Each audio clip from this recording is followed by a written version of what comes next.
देखो ना, 1 मिनट आएगा।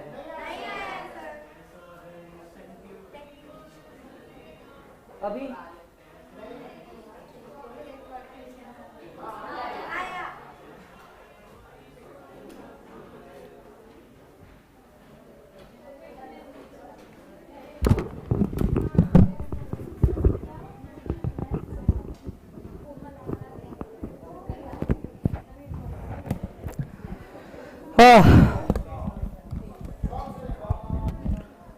हाँ क्या सॉन्ग?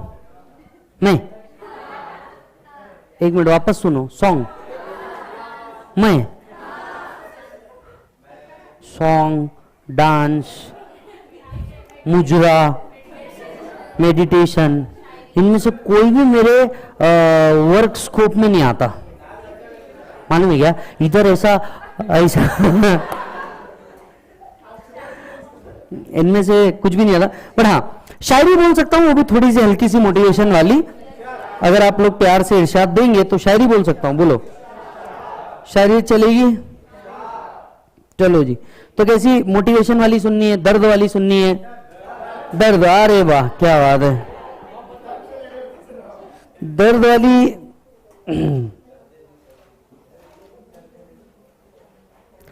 ध्यान से सुनिएगा, ये जो शायरी में कहने जा रहा हूं, ये हर उस व्यक्ति के लिए है जो मेहनत किया, सफल नहीं हुआ, लेकिन फिर से एक बार हिम्मत करने की कोशिश कर रहा है।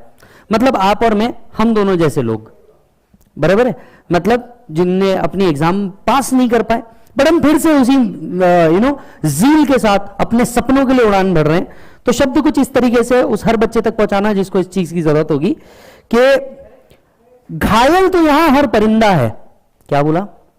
घायल तो यहां हर परिंदा है, मगर फिर से जो उड़ सका आज वही जिंदा है। यस। तो और एक अगर है, ध्यान से सुनिए, कि मित्र वही जो भीड़ में खोने ना दे। दोस्त, मित्र, मित्र वही जो भीड़ में खोने ना दे, और लक्ष्य वही जो रात भर सोने ना दे। सही है कि नहीं? बहुत दर्द है इसमें, रात को नींद नहीं आ रही ना। यस। चलो जी, से यस।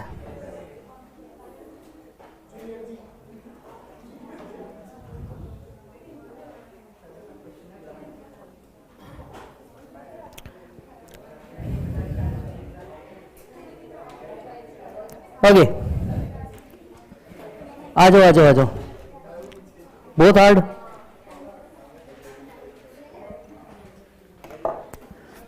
आ जाओ जी।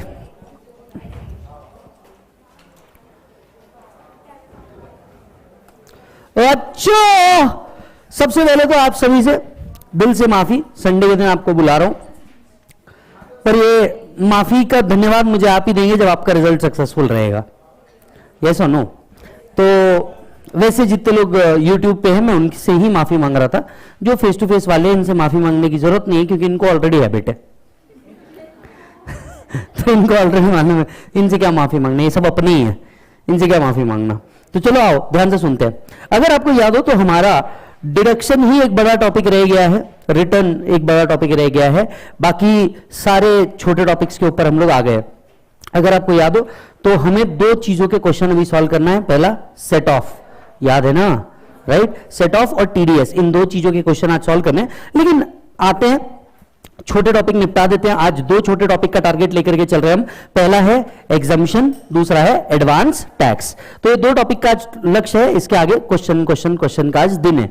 Yes, so let us start. सबसे पहले एग्जामिशन की बात कर लेते हैं। यस, शुरुआत करते हैं वही हमारे हर बार की तरह मोटिवेशन से। Well done is better than well said. होगा कि पता है क्या मालिक? होगा हमेशा ये कि जब भी आप कई बार ऐसा होता है कि हमें सब कुछ आता है, हमें सब जानते हैं, इनफैक्ट जो क्वेश्चन आता है उसका जवाब भी हमें पता होता है, लेकिन कई बार ऐसा होता है ना कि बस एग्जाम पास नहीं हो पाते, इसलिए हम जज बन जाते हैं या हमें जज किया जाता है। यस, एक बात हमेशा याद रखें, दुनिया ऐसी ही है, मार्केट ऐसा ही है। Well done is better than well said. आप कितना भी किसी को समझाने की कोशिश करेंगे कभी कोई समझने नहीं वाला, आप करके दिखा दो, लोगों को यकीन हो जाएगा। तो आप बोलोगे भाई मैं बेस्ट हूं, मैं बेस्ट हूं, मैं बेस्ट हूं ना, आप करके दिखा दो, ऑटोमेटिकली लोग आपको बेस्ट बोलने लग जाएंगे, बोलने का लग जाएंगे, साजिशें होने चालू हो जाएगी। समझ आ रही है बात? और जिंदगी में कामयाब अपने आप को तभी मानना जब लोग आपके खिलाफ साजिश कर सके। यस, जिंदगी में अपने आप को कामयाब तभी मानना जब लोग आपके लिए साजिश कर सके। राइट? ईर्ष्या किसी से नहीं, मतलब किसी से नहीं, गोल अपना तय होना चाहिए। So well done is better than well said. हमेशा करने के ऊपर फोकस करो रादर देन सिर्फ बोलने से ज्यादा। कुछ लोग आपने देखा होगा, कुछ लोग बहुत ज्यादा बड़ी बातें करते हैं, कुछ अपने बारे में बहुत ज्यादा बखान करते हैं, एक पॉइंट तक के आप सुनते हैं और उसके बाद उसके ऊपर ध्यान नहीं देते, हाँ या ना, बस इसी तरीके का गेम है। हालांकि किसी ने अगर कुछ नहीं किया, राइट, आपसे बात भी नहीं किया, डायरेक्ट करके दिखाया, लोग उसके बारे में बात करना शुरू कर देते हैं। Let's say Gautam Adani sir आज बहुत बड़ा एम्पायर, ठीक है, एक आधी शेयर प्राइस नीचे हुआ, नंबर्स वर्ल्ड रैंकिंग सेकंड से 21 आ गया, etcetera etcetera, that's all about stock market. But आप ये देखो ना कितनी जल्दी उस आदमी ने अपना एम्पायर भी खड़ा किया। तो it was well done rather than well said. समझ आ रही है बात? तो चलिए बढ़ते हैं आगे एग्जाम्पशंस की ओर। अगर मैं एग्जाम्पशंस की बात करूं, ये टॉपिक आपको इंडिपेंडेंटली बहुत कम पूछा जाएगा। इसमें ले देकर के एक क्वेश्चन आपको आया करता था 10AA वाला, SEZ वाला, यस और नो, ले दे के आया करता था। अब वो धीरे धीरे बंद हो जाएगा क्योंकि उस पर ऑलरेडी 21-22 असेसमेंट ईयर से सनसेट क्लॉज लग चुका है। तो इस चैप्टर से अगर कुछ आता है तो एक वो चीज आती है। दूसरी बात, ये चैप्टर हमेशा कैसे पूछा जाता है मैं आपको बता दूं। ये चैप्टर हमेशा आपको पीजीबीपी के साथ पूछा जाता है। PGBP profit and loss account के पीएनएल के क्रेडिट साइड में एक ऐसा इनकम दे देंगे जो इनकम टैक्सेबल नहीं है, राइट, एग्जम्प्ट है। आपको क्या करना है, वो इनकम को अकॉर्डिंगली नोट लिख करके खत्म करना है। So the overall objective of this topic is a note.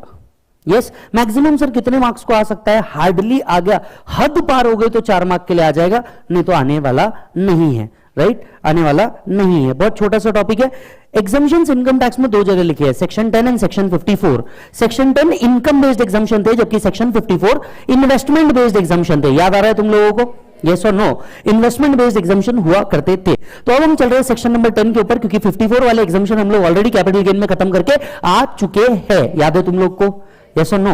तो अब हम चल रहे हैं, अच्छा, सेक्शन 10 की बहुत बड़ी लिस्ट है, इसमें से जितनी चीजें स्टार मार्क करके दे रहा हूं उतना पढ़ लेना, उसके आगे आपको पढ़ने की जरूरत नहीं पड़ेगी। यस, अच्छा जी, चलो लेट्स स्टार्ट। सबसे पहले एग्रीकल्चर इनकम, इस पे तो एक पूरा टॉपिक पढ़ लिया, ऐसा क्यों लग रहा है? यस, एग्रीकल्चर इनकम क्या होगी बेटा? Exempt. Next, amount received from इम्पार्टिबल estate और फैमिली एस्टेट, HUF की अगर कोई इनकम आ रही है इम्पार्टिबल एस्टेट से तो ये क्या है बेटा? Exempt, not so important.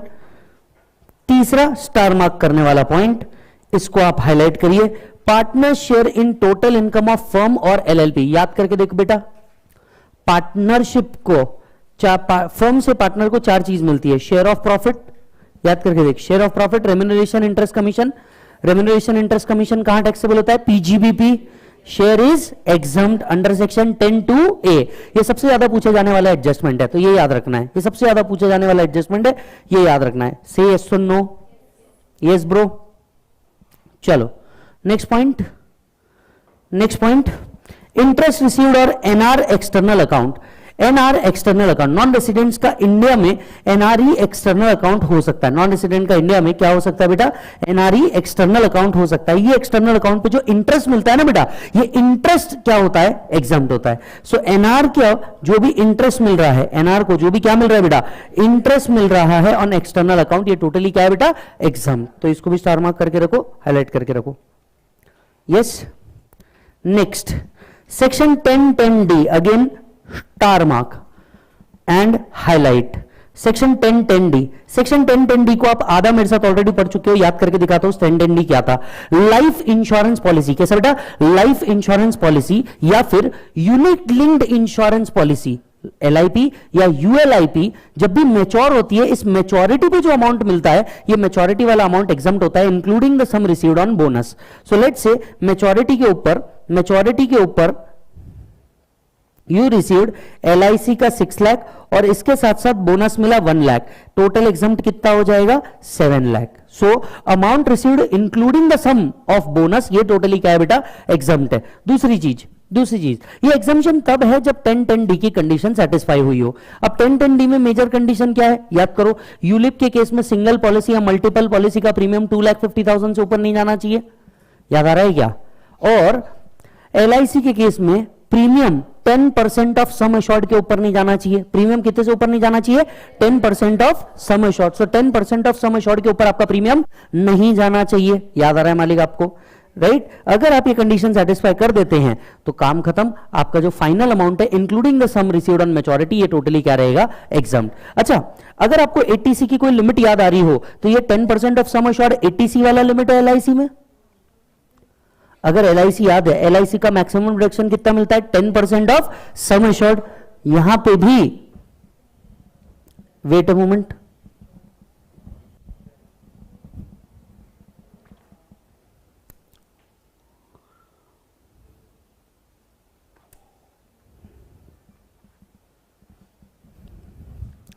Yes. So LIC के केस में भी अगर आपको याद हो कितना डिडक्शन मिलता है 80C में, 80C में मैक्सिमम डिडक्शन जो मिलता है वो होता है 10% ऑफ सम एश्योर्ड, राइट? यहां पे भी वही 10% का लिमिट है। लेकिन अगर थोड़ा बहुत याद हो, हैंडीकैप के केस में 10% है या 15% है? 15%। तो यहां पे भी हैंडीकैप के केस में मैच्योरिटी पे अगर 15% से ज्यादा का प्रीमियम आपने किसी भी साल में पे नहीं किया होगा तो वो क्या रहेगा, एग्जम्प्ट। क्लियर है? Next 10(6) foreign embassy, official embassy, high commission, legation, consulate, trade representative. अब होता क्या है, फॉरेन के कई सारे high commission, legations, embassies India में है।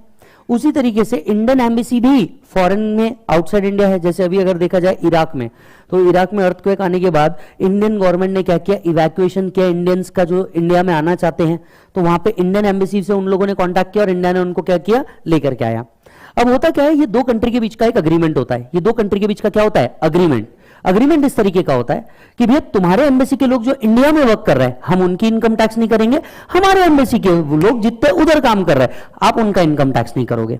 तो इसके तहत इंडिया ने सेक्शन 10(6) लेकर के आया कि जो लोग एम्बेसी में वर्क कर रहे हैं, फॉरेन में है, हाई कमीशन में है, लिगेशंस में है, आप इनकी इनकम खुद उस कंट्री में टैक्स मत करो। आपके लोग जो इधर वर्क कर रहे हैं, हम इनकी इनकम को क्या नहीं करेंगे, टैक्स नहीं करेंगे। म्यूचुअल बेनिफिट में दोनों कंट्री के जो ऑफिशियल्स है इनकी इनकम क्या कर रखा है, exempt. Yes. So, remuneration received to the officials of embassy, high commission, legation, consulate, trade representative, member of staff. Remuneration by our officials should be exempt. Such officer is not engaged in any other business and profession.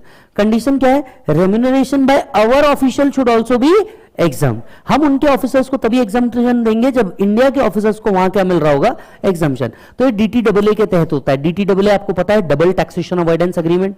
नहीं पता है तो अभी तुरंत 1 साल बाद आप final की क्लास के लिए वापस आओगे, वहां पे इंटरनेशनल टैक्स में अपन एक चैप्टर पढ़ेंगे, उसको कहते हैं हम DTAA। वहां पे हम इसको डिस्कस करेंगे। Next, remuneration received for services rendered in India to a foreign enterprises. कोई फॉरेन एंटरप्राइजेस है जो इंडिया में क्या कर रही है, ऑपरेट कर रही है, right? Foreign enterprises is not engaged in any business और ट्रेड, और उनके जो स्टे है वो कितने दिन से ऊपर नहीं है बेटा, 90 डेज से ऊपर नहीं है, तो उनको यहां पे क्या मिलेगा, exemption. Not so important. Salary received for services rendered on a foreign ship, total stay in India does not exceed 90 days. कोई फॉरेन शिप पे वर्क कर रहा है और ये शिप इंडिया आई हुई है और इंडिया में जो स्टे है ये 90 डेज से ऊपर नहीं जा रहा, तो जो इनकम है ये क्या किया गया है, एग्जम्प्ट किया गया है। Not so important. Remuneration receive from foreign government employer during the stay in India for specified training. देखिए इंडिया में कई चीज जो है ये फॉरेन से लाई जाती है और उसके लिए वहां के लोगों को ट्रेनिंग के लिए भी बुलाया जाता है।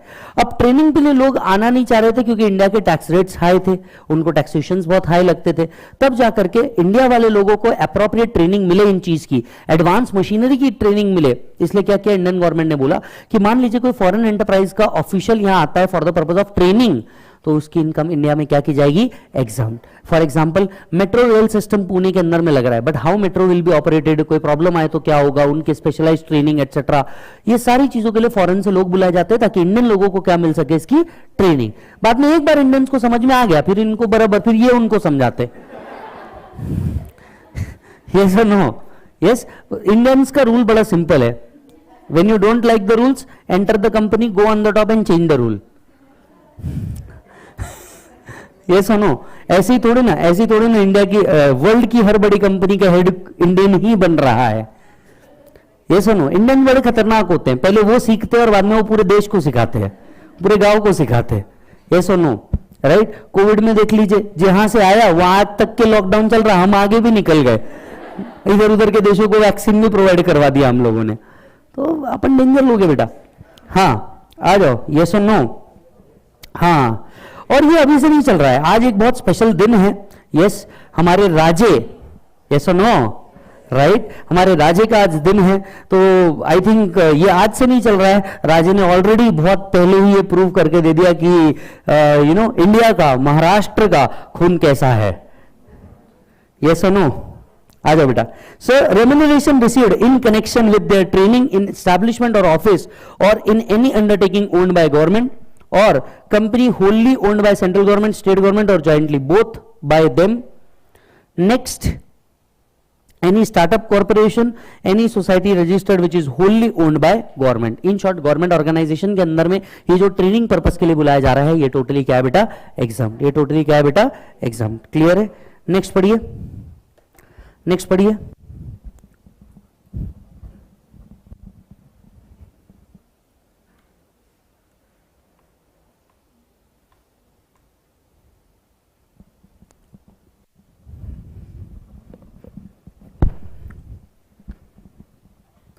डन बेटा, नेक्स्ट पढ़िए।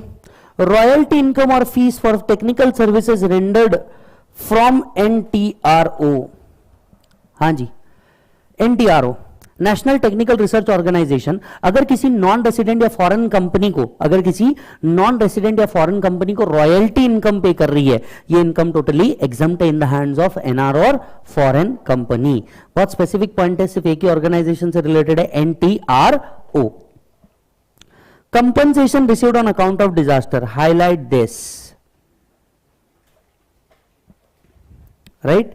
Compensation received on account of disaster, I think this is the third और फोर्थ पॉइंट जो हम इंपॉर्टेंट मार्क कर रहे हैं। Yes, so compensation on account of disaster. देखिए, डिजास्टर होता है, डिजास्टर के बाद गवर्नमेंट कंपनसेशन डिक्लेयर करती है। ये कंपनसेशन जो मिल रहा है किसी भी सेंट्रल गवर्नमेंट से, किसी स्टेट गवर्नमेंट से या लोकल अथॉरिटी से, इन कैश और इन काइंड, इन कैश और इन काइंड, ये टोटली एग्जम्प्ट है। तो compensation on account of disaster, तो मान लीजिए अगर कोई डिजास्टर हुआ, वैसे तो कहीं हो ना, बट फिर भी अगर कहीं डिजास्टर हो जाता है और अगर central government, state government, local authority अगर कोई कंपनसेशन डिक्लेयर करती है तो ये टोटली एग्जम्प्ट है।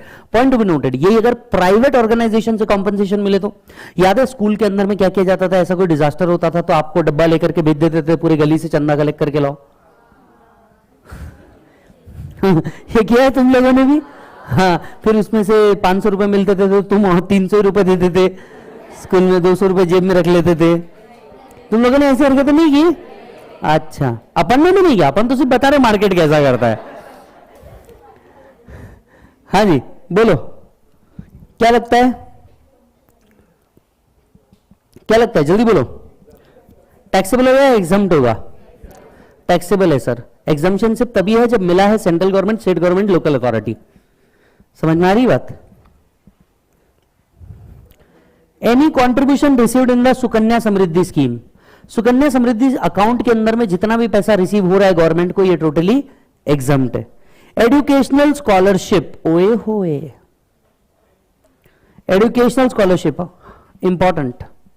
मान लीजिए आप में से कोई सिंगल डिजिट रैंक आया, आप सभी को पता है वी लर्न क्लासेस एक इनिशिएटिव लेता है, अगर नहीं पता तो सुनिए। वी लर्न क्लासेस जब अपन ने चालू किया था तब अपन ने एक इनिशिएटिव लिया था, जो जो बच्चे रैंक में आए इनको अपन ने फाइनल का क्लास टोटली फ्री दिया as a education scholarship. So education scholarship, how it works, education scholarship आपके परफॉर्मेंस बेस्ड होता है। तो आप में से भी कोई सिंगल डिजिट रैंक आता है, राइट, सिंगल डिजिट या रैंक, यस और नो, तो अपन उसके लिए भी ये जरूर करेंगे। अपन इनफैक्ट कोई बच्चा मदद के लिए भी आता है तो बहुत बार कर भी पाते और बहुत बार नहीं भी कर पाते। इस बार का जो पूरा फास्ट ट्रैक था वो एक ही दिन में अचानक 3 लोग आ गए with the same thing, and specially जो एक बच्ची थी राइट जिसने ये किया, मुझे एक और बात बताते हुए भी बड़ी खुशी हो रही है। मैं ये चीज को रख नहीं पाया, वो बच्ची ये देख रही है, मैं उसी के सामने बोल रहा हूं, मैं इस चीज को रख नहीं पाया। उस जब फास्टैग फ्री डिक्लेयर किया ना, बाद में वो बच्ची ने ईमानदारी से कुछ गिफ्ट लाया मेरे लिए, मैं वो गिफ्ट रख नहीं पाया, मतलब वो बहुत हार्ड अर्न मनी से लाया हुआ गिफ्ट था। मैंने सिर्फ उसको ये बात बोला, मैं बोला बेटा तेरा पास का रिजल्ट ही मेरे लिए फीस भी होगा और गिफ्ट भी होगा। मैं बोला तू जिस दिन कमाएगी ना, बोला उस दिन मैं ये हक से लूंगा, बोला तेरे से, आज मत दे बोला ये चीज के लिए, और पता नहीं शायद ये कितनों को बेनिफिट प्रोवाइड कर दे, तो ये बहुत अच्छी बात है। और मैं आप सभी को भी एक चीज कहना चाहूंगा, देखो अगर कभी लाइफ में ऐसा मौका मिले ना कि तुम्हें कभी रीपे बैक करने का मौका मिले, तो किसी को शायद पैसे से नहीं, बट अगर आप दिख रहा है कि भैया उसको मदद की जरूरत है, इससे जरूर कर देना। और ये मदद तुमको जरूरी नहीं किसी को बता के करनी है कि भाई मैं देखिए ऐसा कर रहा हूं, क्योंकि जब तुम ऐसी चीज करोगे ना तो बहुत सारे लोग बहुत सारी बातें भी बोलेंगे, कई बार खुद से इधर ना बोल के सोशल मीडिया पे बोल देते, समझ आ रही बात? तो कई लोग बहुत सारी बातें भी करेंगे, तुम ये डिसाइड करो कि अगर तुमको ये करके अच्छा लग रहा है ना दिल से, तो बस काम खत्म। क्योंकि मैं हमेशा एक बात पे बिलीव करता हूं, कई बार पैसे से ज्यादा ना मन का सेटिस्फैक्शन इंपॉर्टेंट होता है। यस, मन का सेटिस्फैक्शन इंपॉर्टेंट होता है। तो ये बाकी सब छोड़ दो, तुमको ऐसा लग रहा है कि किसी के लिए कुछ करना है, तो education is the best thing you can gift to someone. समझ आ रही बात? तो आप सभी से भी, आप जितने बच्चे ये चीज देख रहे हैं, मेरे को एक ही चीज चाहिए आप लोगों से, एज अ गिफ्ट या एज अ फीस बोल दो आप उसको, मेरे को बस पास का रिजल्ट चाहिए तुम्हारा। मैं क्योंकि तुम्हारे लिए मेहनत कर रहा हूं, मेरे को बस पास का रिजल्ट चाहिए, बाकी कुछ नहीं चाहिए। समझ में आ रही बात? चलो जी, let us start. Education scholarship आपको कैश में मिले, काइंड में मिले, कहीं से भी मिले, टोटली एग्जाम। यस और नो? नेक्स्ट, एमपी एमएलएस को जो डेली अलाउंस मिलता है, एमपी एमएलएस को जो डेली अलाउंस, देखिए एमपी एमएलएस की 2 इनकम, एक जो उनको अदर इनकम आ रही है, दूसरी जो डेली अलाउंस से आ रही है। Daily allowance is exempt, other income taxable. So MPs and MLAs, MPs का full form member of parliament, MLA legislative assembly, इनको जो डेली अलाउंस मिल रहा है वो क्या है बेटा? एग्जाम। अगर एसएससी 115 एसी ऑप्ट करता है तो ये एग्जामिशन अवेलेबल होता नहीं, ये एग्जामिशन अवेलेबल होता नहीं। Award for literary, scientific, artistic work and any other award by government, government अगर किसी प्रकार का अवार्ड देती है, ये अमाउंट टोटली क्या होती है बेटा? Exam. Pension received by recipient of a gallantry award, अगर कोई व्यक्ति गैलेंट्री अवार्ड रिसीव कर रहा है, क्या रिसीव कर रहा है बोलो? Gallantry award. एक मिनट, कहीं पड़ा पड़ा सा लग रहा है ना? Family pension, IFOS, gallantry award के घर वालों को अगर पेंशन मिल रही है तो ये टोटली एग्जम्प्ट है, तो ये इंपॉर्टेंट है।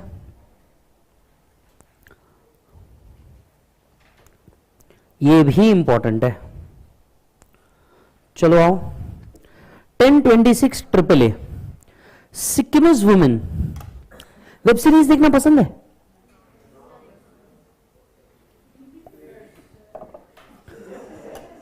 वेब सीरीज देखना पसंद है?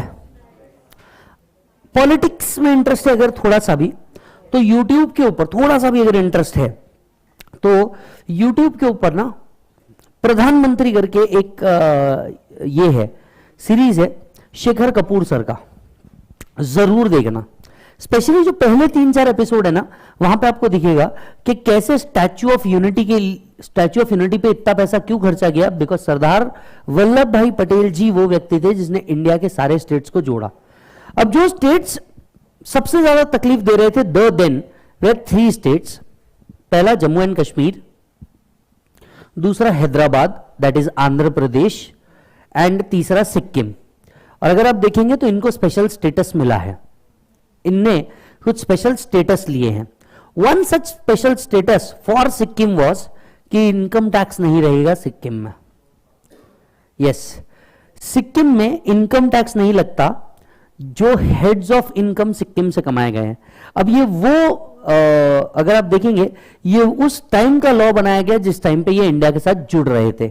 तो इनको क्या किया गया था, एग्जाम्पशन प्रोवाइड किया गया था, कहा गया था कि भैया स्टेट ऑफ सिक्किम में क्या नहीं है, एग्जाम नहीं है जो किसी भी सोर्स से जनरेट हो रही होगी, income from any source in the state of Sikkim. Yes, पर ये बेनिफिट मिलता किसको है, सिर्फ सिक्किमिस इंडिविजुअल को। तो हिंदुस्तान यूनिलीवर जाएगा, बोलेगा मैं सिक्किम में अपना यूनिट सेटअप करता हूं, कोई फायदा नहीं होने वाला इन पर्टिकुलर सेक्शंस के अंदर में। यस और नो, सिर्फ सिक्किमिस इंडिविजुअल को ये बेनिफिट है, that too from any source in Sikkim. लेकिन दो इनकम ऐसी है जो पूरे इंडिया से कहीं से भी आ जाए वो भी एग्जाम्प्ट है, and these two income are dividend income and interest income, that has to be. Company अगर मुंबई में रजिस्टर्ड है तो वहां से डिविडेंड अर्निंग मानी जाएगी, बट स्टेट ऑफ सिक्किम में वो क्या है बेटा, एग्जाम। तो आप महाराष्ट्र में हैं, आपके लिए एग्जाम्शन नहीं है, पर जो सिक्किम में इंडिविजुअल सिक्किम में है उनके लिए एग्जाम्शन अवेलेबल है। कोई नालायक मेरे से सवाल पूछ सकता है, सर सिक्किम में इंडिविजुअल महाराष्ट्र में है तो बेनिफिट उसको अवेलेबल है, he is considered as Sikkimese individual. Yes और नो, सो सिक्किमिस इंडिविजुअल जिसको कोई भी सोर्स से इनकम आ रही है, कहां से बेटा, सिक्किम से, वो एग्जम्प्ट है। अब सिक्किमिस इंडिविजुअल यहां आकर के वर्क कर रहा है, ये टैक्सेबल होगा, क्योंकि वो सोर्स कहां से नहीं माना जाएगा, सिक्किम से नहीं माना जाएगा। समझ आ रही है बात? सो कोई भी सोर्स से अगर इनकम आ रही है from the state of Sikkim. दूसरा, डिविडेंड और इंटरेस्ट कहीं से भी आया, आउट ऑफ सिक्किम से भी आ जाए तो भी ये इनकम क्या है बेटा, एग्जाम। हालांकि ये एग्जामिशन उस सिक्किमिस विमेन को नहीं मिलेगा जिसने 2008 के बाद नॉन सिक्किमिस इंडिविजुअल से शादी कर ली। तो आपके मन में अगर ये सवाल होगा, जैसे मेरे भाई के मन में सवाल है, भाई को मोमो भी पसंद है, भाई बोले अपन शादी भी करेंगे, अपने घर का एक डेली रेसिपी बनेगा मोमो, उनके हाथ का बहुत टेस्टी होता है, राइट? नहीं, मैं रिसेंटली सिक्किम जाके आया हूं, it's a very very beautiful place, very very beautiful place. Yes sir, मतलब इतना जबरदस्त प्लेस है। मैं कहां तक गया था, सबसे पहले मैं 0 पॉइंट पे जाके आया। 0 पॉइंट एक ऐसी जगह है कि उसके आगे रोड्स ही नहीं है, that is the last and for India towards that area. तो मैं वहां गया, वहां पे एकदम भयानक -डिग्री में टेम्परेचर। दूसरा, वहीं से LOC भी आता है, लाइन ऑफ चाइना। और आप बिलीव नहीं करेंगे, एक ऐसी जगह है वहां पे, ऊपर कैंटीन है, आर्मी, इंडियन आर्मी का कैंटीन है। आपको लिटरली मतलब इतना रिस्पेक्ट बढ़ जाएगा इंडियन आर्मी के लिए, आप वहां जाके देखोगे इतना भयानक क्लाइमेट, मतलब आप वहां पे 10 से 12 मिनट से ऊपर मेरे जैसा व्यक्ति नहीं रुक सकता, मतलब पॉसिबल ही नहीं। 3-4 जैकेट पहनने के बाद आप ऊपर जाते हो, और बहुत ज्यादा ठंडा, बच्चों को तो कार से निकालते भी नहीं, वहां पे अलाउड ही नहीं है, इंडियन आर्मी वहां पे नहीं है। और हर 2 मिनट में इंडियन आर्मी ने वहां पे गर्म पानी पिलाया जा रहा है सबको, मतलब दोज हु कैन, मतलब वहां पे ये अलाउड है क्या, वो ओल्ड मॉन्क, क्योंकि वहां पे ठंडी बहुत ज्यादा है, तो those who have it can have it, but otherwise Indian army वहां पे इतने ठंडे में भी उन लोग को कोई फर्क नहीं पड़ रहा भाई, मतलब इतने यूज टू हो चुके हैं। आपको सब देख करके रिस्पेक्ट आएगा भाई, वो नॉर्मल कपड़े जैसे पहनते हैं वैसे पहने हुए। और सारा मेरे जैसा आदमी जिसका स्किन तक मोटा है, ये 3 जैकेट पहना हुआ है ना, लिटरली वी कैन नॉट, वो उनको हैबिट, और गर्म पानी पिलाए जा रहे हैं हर थोड़ी देर में। तो एक पॉइंट आता है ऐसा, कैंटीन के ऊपर एक पॉइंट बनाया हुआ है, राइट? सो आप वहां पे जाते हो ना, आप सपोज ये कैमरा है, कैमरे के इस साइड जाओगे इंडियन टाइम चल रहा है, कैमरे के इस साइड जाओगे चाइनीज टाइम में कन्वर्ट हो जाता है आपका मोबाइल, ऑटोमेटिक टाइम ऐसे चेंज होता है, टाइम जोन चेंज हो जाता है उधर। सो ये एक अच्छी चीज है, अगर आप सिक्किम कभी एक्सपीरियंस करना चाहते, बहुत अच्छी जगह है। क्या आपको पता है, कसिनो इंडिया में 2 ही जगह पे है, या तो गोवा या तो सिक्किम। ये स्पेशल राइट्स के तहत है जो उनको मिला हुआ है। ये सुनो, तो चलो सिक्किम, बीच नहीं है वहां पे पहाड़ है, ट्रैकिंग वाले लोगों के लिए बहुत अच्छा है। So if you are a beach person इधर जाओ, इफ यू आर अ पहाड़ वाला पर्सन उधर जाओ, बहुत प्यारी प्लेस है। सिक्किमिस वुमेन अगर नॉन सिक्किमिस इंडिविजुअल से शादी करती है 2008 के बाद, तो ये बेनिफिट उनको अवेलेबल नहीं है। यस, टी बोर्ड सब्सिडी, सरकार टी बोर्ड सब्सिडी देती है, चलो कम ऑन, सरकार टी बोर्ड सब्सिडी देती है। ये टी बोर्ड सब्सिडी जो मिल रही है ये टोटली क्या है बेटा, एग्जाम, प्रोवाइडेड आप गवर्नमेंट की कंडीशन सेटिस्फाई कर रहे हो। यस और no? Next, other subsidies, coffee, rubber और कार्डमम, कॉफी, रबर और कार्डमम के लिए भी सब्सिडी मिलती है सरकार से। ये जो सब्सिडी मिल रही है टोटली एग्जाम्प्ट है। इन 3 के अलावा बची सब्सिडी पीजीबीपी में टैक्स होती है, याद आ रहा है क्या मालिक तुमको? Next, income from the units from the administrator of specified mutual fund. कुछ स्पेसिफाइड म्यूचुअल फंड्स है, इनके यूनिट से अगर कोई इनकम जनरेट हो रही है, ये इनकम क्या रहेगी बेटा, एग्जाम। यस, चलिए आइए 10 AA important, the last thing of this chapter, 10 AA important.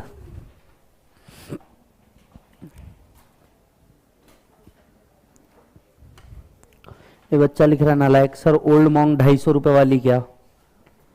मेरे को नहीं मालूम बेटा, अपन इन सब में चीजों में है नहीं, अपन गर्म पानी वाले हैं।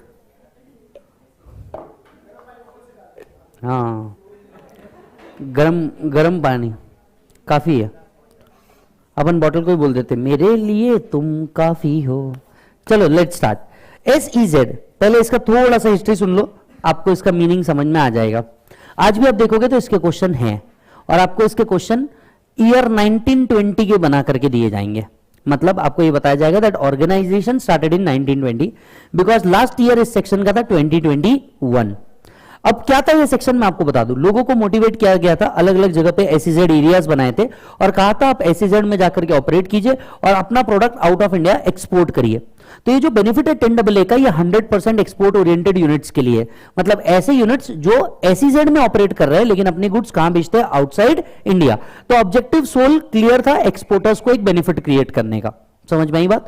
अब इनको बेनिफिट क्या दिया गया था, तो जो लोग SEZ में है, एक्सपोर्ट ओरिएंटेड यूनिट ऑपरेट कर रहे हैं, पहले 5 साल इनका 100% प्रॉफिट माफ, जो एक्सपोर्ट एक्टिविटी से जनरेट हो रहा है। कम ऑन हियर अगेन, जो एक्सपोर्ट एक्टिविटी से जनरेट हो रहा है, पहले 5 साल 100% प्रॉफिट एग्जम्प्ट। एग्जम्पशन कैसे निकालेगा उसके लिए एक फॉर्मूला दिया गया है। नेक्स्ट 5 ईयर 50% माफ, नेक्स्ट 5 इयर्स 50% माफ। एग्जम्पशन कैसे निकालेंगे इसके लिए फॉर्मूला दिया। फर्दर नेक्स्ट 5 इयर्स अगर आप रिजर्व क्रिएट करते हैं, गवर्नमेंट ने एक री इन्वेस्टमेंट रिजर्व बोला था, अगर आप रिजर्व क्रिएट करते हैं तो फर्दर 5 इयर्स और 50% माफ। So in total the benefit was of 15 years and the last year was 1920। अब आप सोच के देखिए 1920 में भी कोई आया होगा तो 2035 तक के ये सेक्शन तो किताबों में रहेगा। आज अगर कोई SEZ में जाके एक्सपोर्ट ओरिएंटेड यूनिट करता है उसको कोई बेनिफिट, ये उनको बेनिफिट अवेलेबल है जो 1920 तक चालू कर चुके हैं। Are you getting the point? अरे हाँ या हाँ, yes. So assessment year 2021 was the last year जब इसका कोई बेनिफिट मिला था, इसके अंदर में आप आ सकते थे, that is previous year 1920 last date थी आप ये SEZ यूनिट में एक्सपोर्ट ओरिएंटेड एक्टिविटी चालू करें। तो किताबों में 2035 तक के रहेगा, पर इस पे सनसेट क्लॉज लग चुका है। क्या बोलते बेटा इसको? Sunset clause. सनसेट मतलब सेक्शन जा चुका है, सूर्यास्त हो चुका है, लेकिन अभी भी दिन जैसा दिख रहा है, वैसा कुछ। इसीलिए इनकम टैक्स की भाषा में इसे सनसेट क्लॉज कहा जाता है कि सूरज डूब चुका है बट फिर भी थोड़ी सी दिन टाइप का माहौल दिख रहा है। चलिए वापस से बताइए, सेक्शन क्या बोल रहा था? सेक्शन हर कैटेगरी के लिए, ऐसे यूनिट्स के लिए है जो SEZ में रहकर क्या कर रहे हैं, एक्सपोर्ट। पहले 5 साल 100%, नेक्स्ट 5 साल 50%, last 5 years if condition satisfy and reserve is created 50%। Clear है मालिक? अच्छा, कि निकालेंगे कैसे, इसके लिए फॉर्मूला दिया हुआ है, जरा ध्यान से सुनेंगे। पहला, ऑल कैटेगरी ऑफ एसएससी के लिए बेनिफिट अवेलेबल है। ये बेनिफिट किसके लिए बेटा? ऑल कैटेगरी ऑफ एसएससी के लिए who are engage in manufacturing and production of any article or thing. Yes और नो? एग्जामिशन कब अप्लाई होगा उसकी कुछ कंडीशंस है।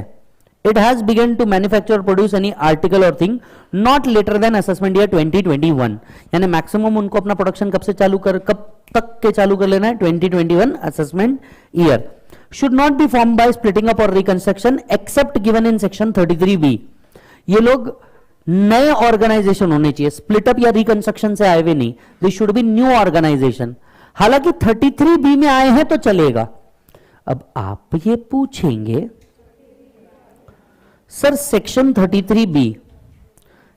33B एबॉलिश कर दिया गया था in the year 84-85।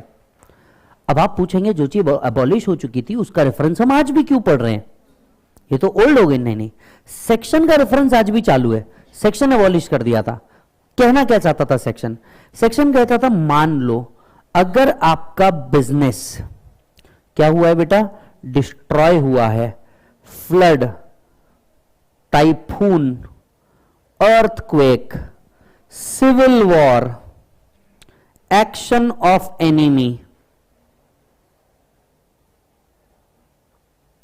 and within 3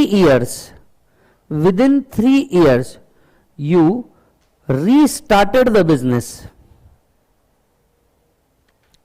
within 3 years you restarted the business, it will be treated as new for income tax act. मतलब आपका बिजनेस खत्म हो चुका था, आपका घोंसला जो था ये तबाह हो चुका था, 3 साल के अंदर में तुमने फिर से हिम्मत दिखाई, फिर से हिम्मत जुटाई, अपना घोंसला फिर से बनाया, हम इसे एज गुड एज न्यू मानेंगे, हम उसे एज गुड एज न्यू मानेंगे इनकम टैक्स पर्पस के लिए.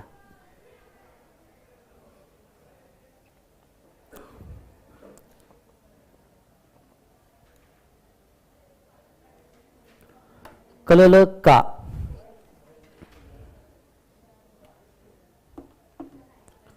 बहुत बढ़िया. डन. दूसरा, it should not be formed by transfer of plant and machinery previously used. इसके अंदर में जो प्लांट एंड मशीनरी भी होनी चाहिए, ये भी कैसे होनी चाहिए? न्यू. बिजनेस भी न्यू होना चाहिए. 2021-22 असेसमेंट ईयर से पहले मैन्युफैक्चरिंग चालू कर देनी चाहिए. इस बिजनेस के अंदर में जो प्लांट एंड मशीनरी भी यूज होनी चाहिए वो न्यू होनी चाहिए. हालांकि, कैसे बेटा? हालांकि अगर second hand plant and machinery का value 20% of the total value of plant and machinery से एक्सीड नहीं कर रहा तो सेकेंड हैंड को भी हम न्यू मान लेंगे. जिसका ध्यान नहीं है तेरा सुन. मान लो बेटा टोटल प्लांट एंड मशीनरी 100 की है और सेकेंड हैंड इसमें से 18 की है, तो हम ये 18 की को भी क्या मानेंगे? न्यू प्लांट एंड मशीनरी, क्योंकि वो कितने से एक्सीड नहीं कर रही? 20% से. समझ में आई बात? सो ध्यान से सुनिएगा, जनरली इस बिजनेस में न्यू प्लांट एंड मशीनरी होनी चाहिए. हालांकि जो old second hand plant and machinery है वो टोटल प्लांट एंड मशीनरी का 20% से ऊपर नहीं जा रही होगी, तो वो 20% वाले तक की भी प्लांट एंड मशीनरी को न्यू मान लेंगे और आपको दे दिया जाएगा बेनिफिट. तो अगर इस सेक्शन में बेनिफिट लेना है, 3 कंडीशन है. पहला, मैन्युफैक्चरिंग 1920 तक चालू हो जाना चाहिए, दैट इज असेसमेंट ईयर 2021. दूसरा, ये न्यू ऑर्गेनाइजेशन होना चाहिए, हालांकि ऑर्गेनाइजेशन 33B के हिसाब से आया है तो भी चलेगा. तीसरी चीज न्यू प्लांट एंड मशीनरी होनी चाहिए, हालांकि second hand plant and machinery है और ये टोटल प्लांट एंड मशीनरी के 20% से ऊपर नहीं जा रही, तो इसको भी हम क्या मानेंगे? New plant and machinery. बहुत बढ़िया बेटा. दूसरी बात, उनने एक और कंडीशन दी कि भैया plant and machinery which was used outside India by other than assessee shall not be regarded as plant and machinery previously used. Foreign से कोई प्लांट एंड मशीनरी इंपोर्ट करके लेके आए, फॉरेन से कोई प्लांट एंड मशीनरी इंपोर्ट करके लेके आए, फॉरेन से कोई प्लांट एंड मशीनरी इंपोर्ट करके लेके आए, इंडिया में भी उसे न्यू माना जाएगा. फॉरेन से आइए, क्या माना जाएगा? New. So second hand plant and machinery from outside India treated as, बोलो ना बेटा, न्यू. बराबर है. हम तो यही कहेंगे ना, she is new in place, she is new in town. बराबर है. तो प्लांट एंड मशीनरी न्यू होनी चाहिए, हालांकि फॉरेन से लाई हुई प्लांट एंड मशीनरी, या अगर plant and machinery 20% of the total plant and machinery के ऊपर नहीं जा रही तो हम इसे भी क्या मान लेंगे? न्यू. फर्दर, ये प्लांट एंड मशीनरी इस तरह से यूज नहीं करना चाहिए. Not at any time used in India. India की सेकंड हैंड नहीं चलेगी, फॉरेन की सेकंड हैंड चलेगी. इंडिया की सेकंड हैंड नहीं चलेगी, फॉरेन की सेकंड हैंड चलेगी. Plant and machinery imported from any country outside India, no deduction on account of depreciation is claimed and should furnish a certificate in the prescribe form. अगर ये सारी condition satisfy होती है, 100% for 5 year, 50% for next 5 year, 50% for the next 5 year if conditions are satisfied. Yes, conditions क्या है? आपको amount credit करना है एसईजेड री इन्वेस्टमेंट रिजर्व पे, और कोई और अदर कंडीशन दी तो वो सेटिस्फाई करना है. ये जो कंडीशन दी हुई है ये सिर्फ किसके लिए है? लास्ट 5 years के लिए.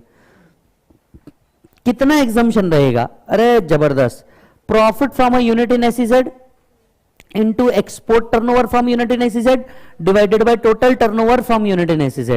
Mark this as important. वापस से एक बार फॉर्मूला रिपीट करो.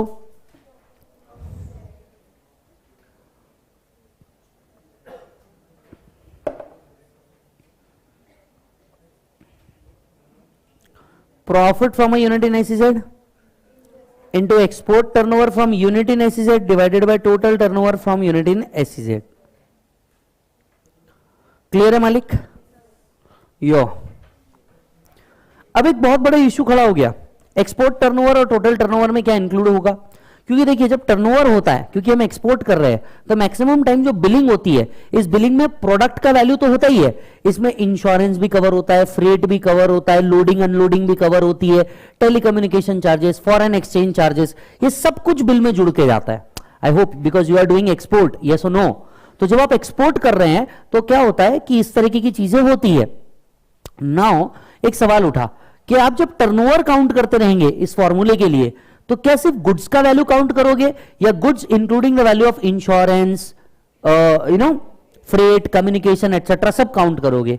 सुप्रीम कोर्ट ने भी ये क्लियर कर दिया दैट इट विल इंक्लूड, बोलो बेटा, it will include freight charges, telecommunication charges, insurance,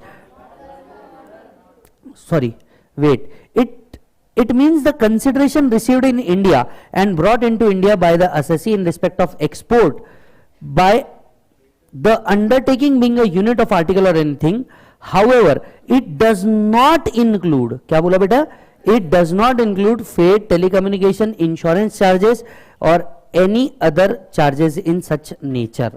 तो ये सब आप क्या करोगे? काउंट नहीं करोगे। yes or no?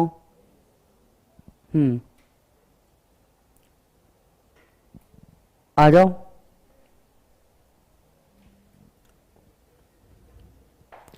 क्या अगर कंपनी अमलगमेशन डीमर्जर हो जाता है तो बेनिफिट मिलता है? याद करके देखो, मैंने आपसे क्या कहा था, अमलगमेशन एंड डीमर्जर के ट्रांजैक्शन टैक्स न्यूट्रल ट्रांजैक्शन होते हैं। कैसे बेटा? टैक्स न्यूट्रल, इनको बेनिफिट दिया जाता है। खत्म, बेनिफिट विल बी अवेलेबल। और इसी के साथ आपका एक और चैप्टर खत्म। इस पूरे चीज में कुछ याद रखना, तो जितना अपन ने पहले के इंपॉर्टेंट मार्क किए वो, और सीधा जाके 10AA पढ़ना। पढ़ने का सीक्वेंस उल्टा कर देना, पहले 10AA पढ़ना, बाद में जाकर के वो पढ़ लेना, तो आपका काम आसान हो जाएगा। Is that done? इस पे भी क्वेश्चन बाकी है, हम एक साथ पूरी सीरीज उठाएंगे क्वेश्चंस की। एडवांस टैक्स, अगर आप मॉड्यूल ओपन करके देखेंगे तो एडवांस टैक्स नाम का कोई सेपरेट चैप्टर नहीं है, ये टीडीएस के साथ जोड़ दिया गया है। ये टीडीएस के साथ जोड़ दिया गया है, मतलब टीडीएस वैसे ही छोटा नहीं था, इसको और छोटा कर दिया गया है। क्लियर? सर एडवांस टैक्स होने के बाद हमारे कौन से टॉपिक बच जाएंगे? मैंने आपसे कहा था पूरा फास्ट ट्रैक दूंगा, आप देख सकते हैं पूरा फास्ट ट्रैक चालू है। इसके बाद हमारा एक ही टॉपिक बच रहा है डिडक्शन, फिर टॉपिक बच रहा है रिटर्न ऑफ इनकम, फिर बच रहा है एएमटी, फिर अल्टरनेटिव टैक्स स्कीम, और फिर सीधा computation of total income. Yes और नो? हमने कहा था कि 30 से 35 लेक्चर के अंदर में सब कुछ खत्म कर देंगे। आज 27th लेक्चर ही है, आप देख सकते हैं क्या हम सच में खत्म कर देंगे पूरा? बड़े आराम से। कैसा? बड़े आराम से सब खत्म होता। आइए चलते हैं एडवांस टैक्स के ऊपर। सर कितने मार्क्स को पूछा जा सकता है? हद पार हो गई तो 4 मार्क्स, उसमें भी टीडीएस पूछ लिया तो एडवांस टैक्स नहीं पूछता। दोनों, उस पूरे चैप्टर में से कोई तो एक चीज पूछता, हार्डली। सर इस चैप्टर में से लॉजिकली आपको क्या पूछा जा सकता है? मैं आपको बताऊं, आपको इसमें से पूछा जाएगा 234B, 234C एंड क्या एडवांस टैक्स एप्लीकेबल है on casual income and capital gain. आप मान करके चल लो इन 3 पे ही क्वेश्चन बनना है आपको। आपको जो क्वेश्चन बनना है वो इन 3 कंसेप्ट पे ही बनना है। मैक्सिमम बच्चे क्या करते हैं, एडवांस टैक्स की एप्लीकेबिलिटी और ड्यू डेट याद करके जाते हैं, क्वेश्चन वहां आता ही नहीं, क्वेश्चन एंड वाले पार्ट्स पे आता है। बताइए casual income and capital gain पे एडवांस टैक्स लगेगा क्या? 234B और 234C कब लगता है और कैलकुलेट कैसे करते हैं, ऐसा क्वेश्चन आपको बनता है। यस यस, आपसे बहुत सारी बातें की जाएगी, आपके खिलाफ कई बातें बोली जाएगी। एक बात याद रखिएगा, सबको एक ही बात बोल दीजिएगा, हो सके तो अपने स्टेटस पे भी आप ये रख सकते हो, working on myself, for myself and by myself. You need to be little selfish for everything because it's just you. आपको कई जगह पे सेल्फिश होना पड़ता है। जैसे आप लाइब्रेरी के अंदर में बैठे हैं, थोड़ी देर में दोस्त आ ही जाता है, आपको तो पता ही है। एक तो बेसिक रूल बना लो, अगर आप 2 दोस्त हैं, अच्छे वाले दोस्त हैं, मस्ती करना एक दूसरे के साथ पसंद करते हैं, उस जगह कभी पढ़ाई करने मत बैठो जहां आपका दोस्त भी है। तो उस लाइब्रेरी को कभी मत ज्वाइन करना जहां आपका यार है और जहां आपका प्यार है। वापस से सुनो, उस लाइब्रेरी को कभी ज्वाइन मत करना जहां आपका यार है और जहां आपका प्यार है। बिल्कुल दूर। यार रहेगा वो बैठने नहीं देगा, प्यार रहेगा वो पढ़ने नहीं देगा। ये सुनो, राइट? तो बिल्कुल ऐसा मत करें। दूसरा, लाइब्रेरी में बैठने का एक बहुत सही तरीका बताओ आपको, क्योंकि मैं भी बैठा हूं, हर सी स्टूडेंट सीए में स्टूडेंट बैठता है। लाइब्रेरी में ना सबसे बेस्ट जगह वो है जहां आपका चेहरा सीधा दीवार की तरफ है, सीधा दीवार की तरफ। ऐसा कोना पकड़ना जो कोई पकड़ना ही नहीं चाह रहा, राइट? एकदम कोने वाली जगह। मतलब अगर ऐसा लंबे बेंच पे भी बैठे हो तो एकदम कोने में बैठना कि निकलने को भी 10 लोगों को तरास देना पड़े। इससे होगा क्या, आपको उठने की इच्छा भी हो रही हो ना तो कई बार आप अवॉइड कर लोगे। समझ आ रही है बात? तो इस तरह की जगह को सिलेक्ट करके बैठना। ईमानदारी से मैं आपको बोलता हूं आपकी पढ़ाई अच्छी होगी, राइट? तो आपको हाल फिलहाल में जो जिस चीज के ऊपर फोकस करना है वो है आप खुद। Let us start with advance tax. मैं आपको स्टेप्स बताता हूं। सबसे पहले, what are the steps to income tax?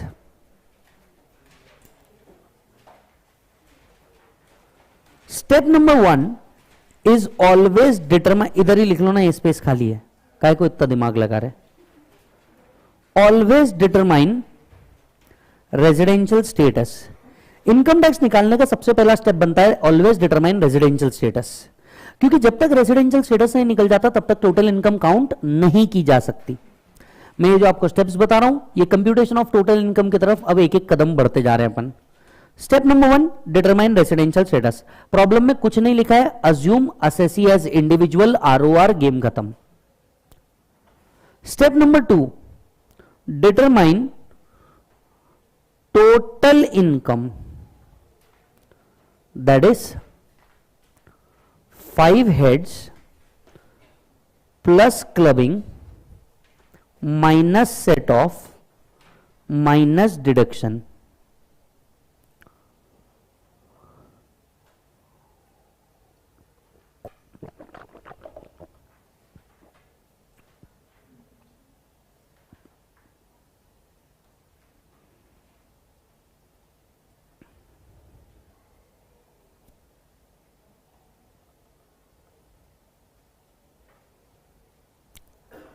Yes,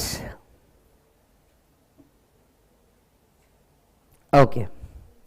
मतलब आपको अपनी टोटल इनकम निकालनी है। टोटल इनकम निकालने के बाद the step number 3 is to determine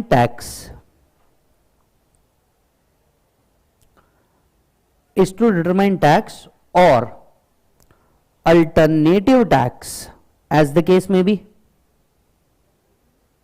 आप अपना टैक्स निकालिए, या तो नॉर्मल स्लैब रेट से या तो अल्टरनेटिव टैक्स स्लैब से, जैसा भी जो भी पॉसिबिलिटी में आता है वो। Step number 4, reduce,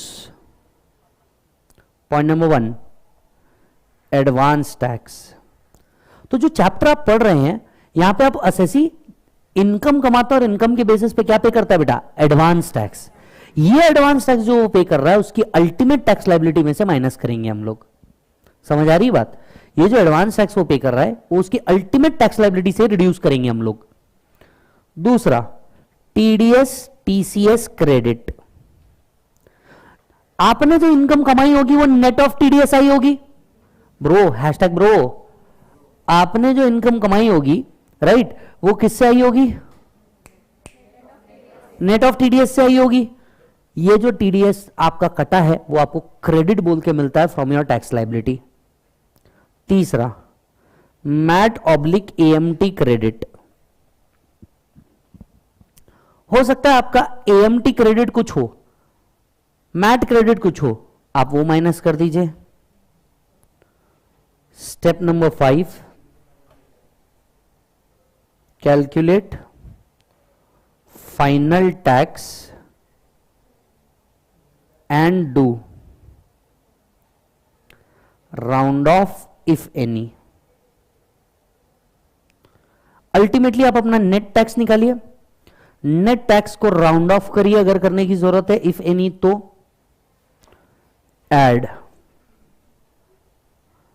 interest under section 234A और बी और सी, जो भी नेट टैक्स निकला इस टैक्स के ऊपर इंटरेस्ट लगा दीजिए 234A का, अगर रिटर्न टाइम पे नहीं भरा तो, 234B और सी का अगर एडवांस टैक्स सही टाइम पे कंप्लायन नहीं किए तो। एड फीस, फीस आपको इसके आगे अपनी फीस पे करनी है। सर फीस क्या होती है? बेटा अगर रिटर्न टाइम पे नहीं भरा तो 5,000 रुपए तक की फीस लगती है, याद आ रहा है? ये फीस लगा दो इसके ऊपर इफ एनी, तब जाके आपकी टोटल लाइबिलिटी बाहर आती है। तब जाके आपकी क्या बाहर आती है? टोटल लाइबिलिटी बाहर आती है। ये टोटल लाइबिलिटी आपको पे करनी है बिफोर फाइलिंग ROI। ये लाइबिलिटी आपको पे करनी है बिफोर फाइलिंग ROI। अब शायद आपको आपके चैप्टर समझ में आए।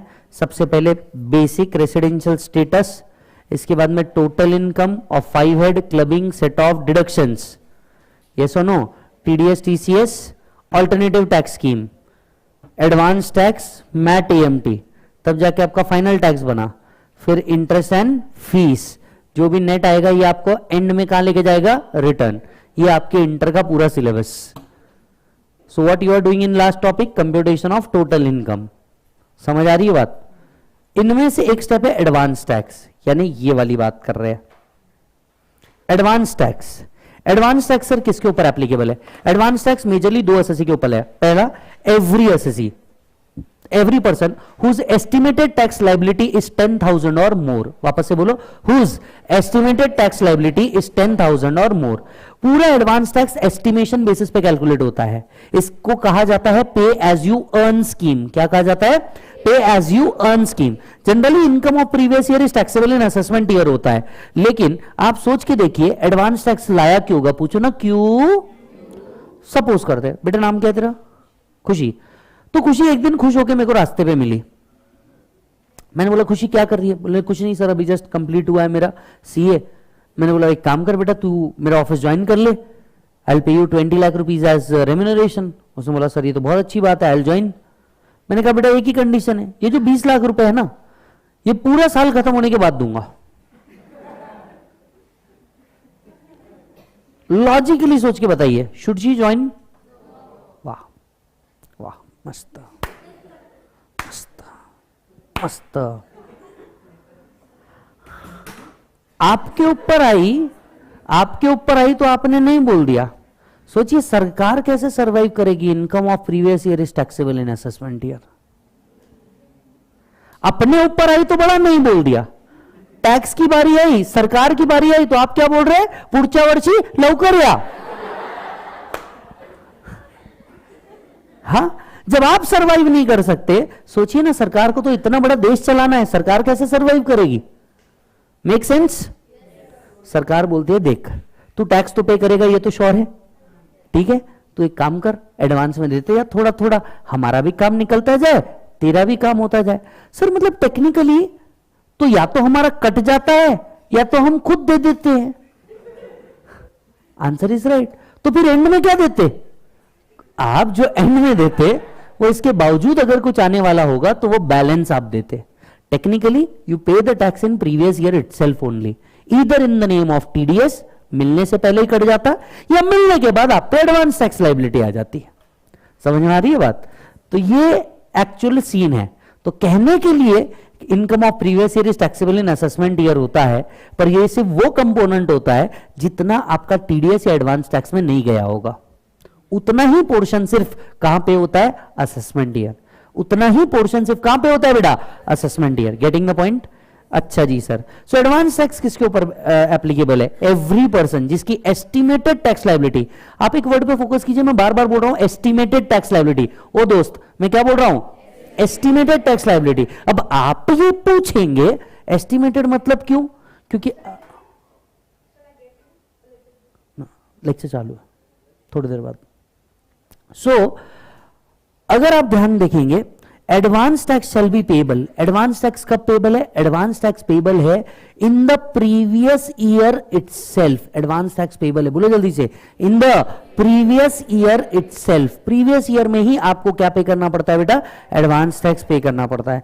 सो advance tax is payable during the financial year in every case, her SSC के केस में जहां आपकी estimated tax liability is 10,000 or मोर। तो अगर आपका टैक्स पेबल, क्योंकि आप अपने साल भर की इनकम को एस्टिमेट करते हो, अब आप बोलोगे सर मेरा एस्टिमेशन गलत भी तो हो सकता है ना, हो सकता है।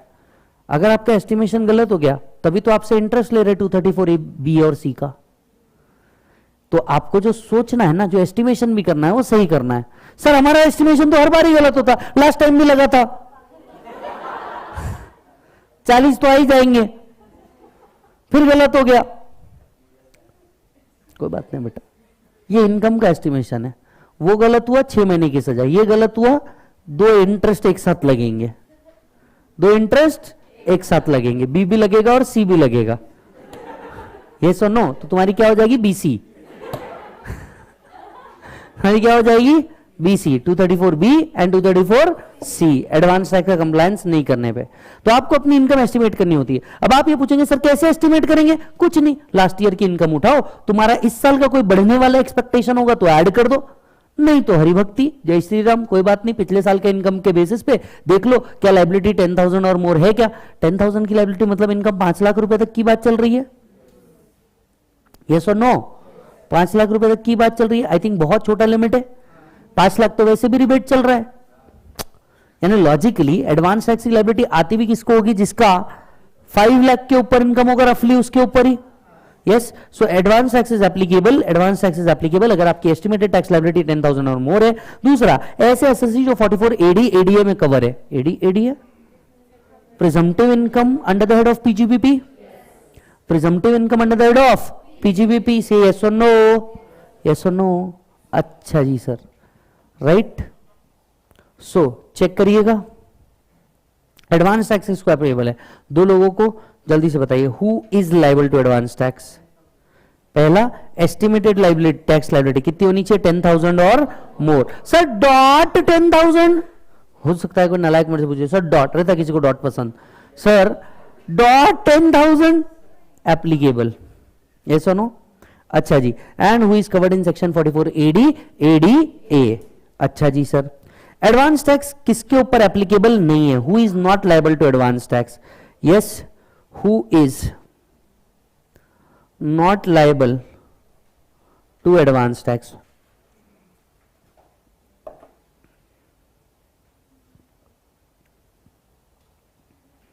who is not liable to advance tax,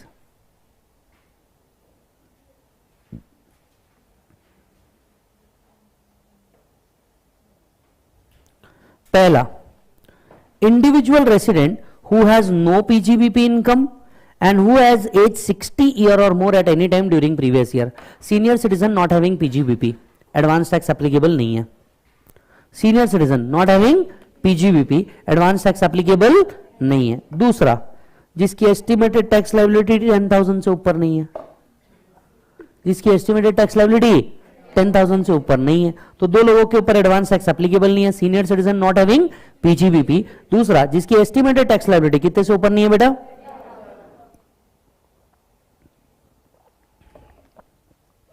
advance tax कैसे कंप्यूट किया जाएगा, बहुत सिंपल है सर। पहले आप अपनी टोटल इनकम को एस्टिमेट कीजिए, पहले क्या करो, आप अपनी टैक्सेबल इनकम निकालो, इस पर टैक्स निकालो, टैक्स में से रिबेट माइनस करके, सरचार्ज ऐड करके कुछ फाइनल नेट टैक्स पेबल निकालो। इस फाइनल टैक्स पेबल में से आपका कोई टीडीएस टीसीएस क्रेडिट होगा वो माइनस कर दो, आपका कोई मैट ईएमटी क्रेडिट होगा वो माइनस कर दो, जो बच गया ये अमाउंट एडवांस टैक्स के लिए कवर है। ये अगर 10,000 से ऊपर है तो आपको क्या करना है, एडवांस टैक्स पे करना है। एडवांस टैक्स कब तक पे किया जाता है, ड्यू डेट्स साल में 4 बार, और अगर आप प्रिजम्पटिव इनकम में आते हैं तो साल में 1 बार। अगर आप प्रिजम्पटिव इनकम में आते हैं दैट इज 44AD ADA, तो साल में 1 बार 15 मार्च 100% उसी दिन पे करना होता है, 100% उसी दिन पे करना होता है। साल में 1 ही बार 15 मार्च 100% उसी दिन पे करना होता है। अगर आप 44AD ADA में कवर है, आपने ध्यान दिया यहां पे हम 44AE की बात नहीं कर रहे, हम यहां पर सिर्फ 44 एडी एडीए की बात कर रहे हैं। आप पीजीबीपी में जाके देखना, प्रिजम्पटिव इनकम में सिर्फ उन्हीं 2 सेक्शंस में हमने लिखा है एडवांस टैक्स मैंडेटरी, ठीक है। अगर आप 44 एडी एडीए के अंदर में नहीं आते तो आप साल में 4 बार एडवांस टैक्स भरते हो। कितने बार? 4 बार। क्वार्टर खत्म होने से 15 दिन पहले। कैसे कैसे बेटा? क्वार्टर, 3 मंथ्स क्वार्टर, क्वार्टर खत्म होने से 15 दिन पहले। पहला क्वार्टर कितने का? 80 रुपए नहीं, अप्रैल मई जून, एवरीबॉडी अप्रैल मई जून, तो आपको 15 जून। जुलाई अगस्त सितंबर 15 सितंबर, तो 15 जून, 15 सितंबर, 15 दिसंबर, 15 मार्च, ऐसी 4 डेट है। इन 4 डेट्स पे आप एडवांस टैक्स पे करते हो। सर कितना एडवांस टैक्स पे करना है? पहली ड्यू डेट पे of 15% of what ever is your estimated tax liability, तो आपकी जो भी एस्टिमेटेड टैक्स लायबिलिटी रहेगी उसका 15% आपको देना है। दूसरी ड्यू डेट पे in total 45% of the estimated tax liability. Net में तो आप 30 पे करोगे, 45 शुड बी द टोटल, इसमें से 15 तो आपने पहली ड्यू डेट में दे दिया होगा, यानी नेट आप 30% ही पे करोगे एवरीबॉडी। नेक्स्ट 75%, मतलब अगेन 30%, एंड लास्ट में जितना बैलेंस अमाउंट है उतना। सो 15, 45, 75, 100। क्या बोला बेटा मैंने? 15, 45, 75, 100। क्लियर है? ओके।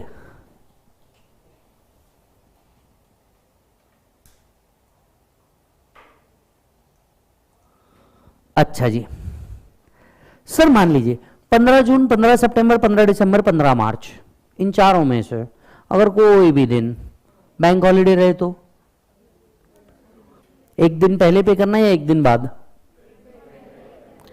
तो suppose 15 June is a banking holiday, so should I पे इट ऑन 14th और आई पे इट ऑन 16th? 14th। आप इंडिया में हैं, अब बोलिए।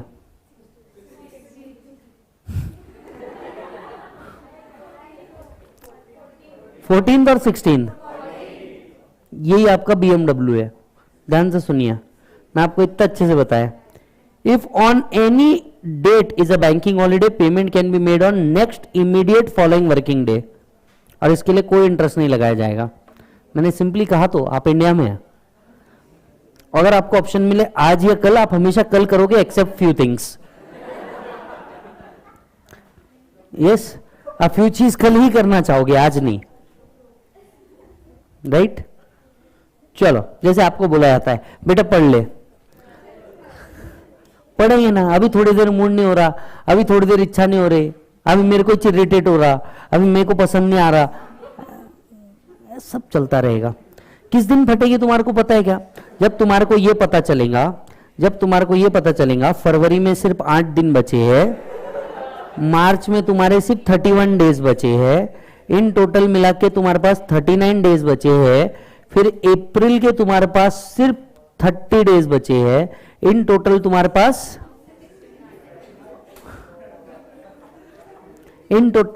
69 डेज बचे हैं।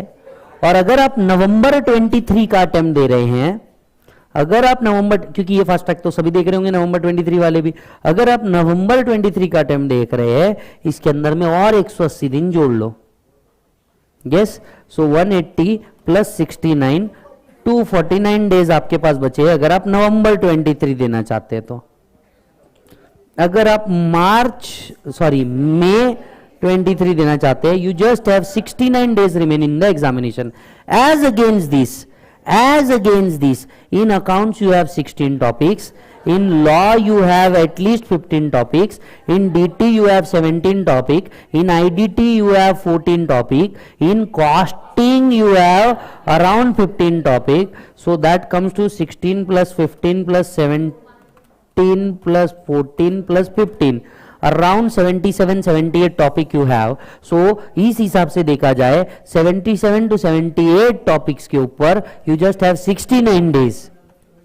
यस, सो एक दिन में तुमको अराउंड 2 टॉपिक खत्म करने पड़ते। यस, एक दिन में तुमको अगर 2 टॉपिक कंप्लीट हुए, वो भी टॉपिक कंप्लीट करना है। So imagine completing standard costing with PGBP today.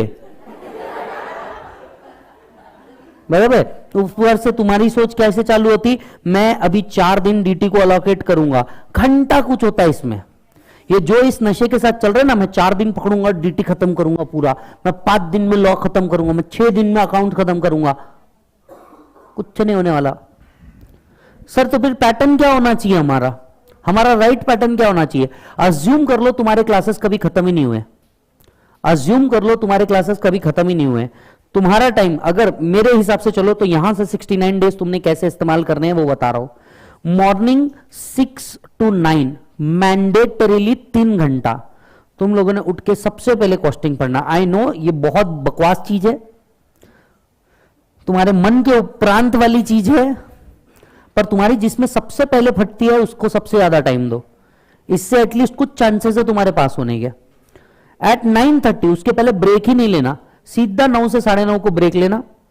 9 से लेकर के अराउंड रफली 12:30 तक के तुमने लॉ एंटर करना, या अगर उसका फास्ट ट्रैक हाल फिलहाल में चालू होगा तो तुमने स्ट्रेट अवे अकाउंट्स ले लेना।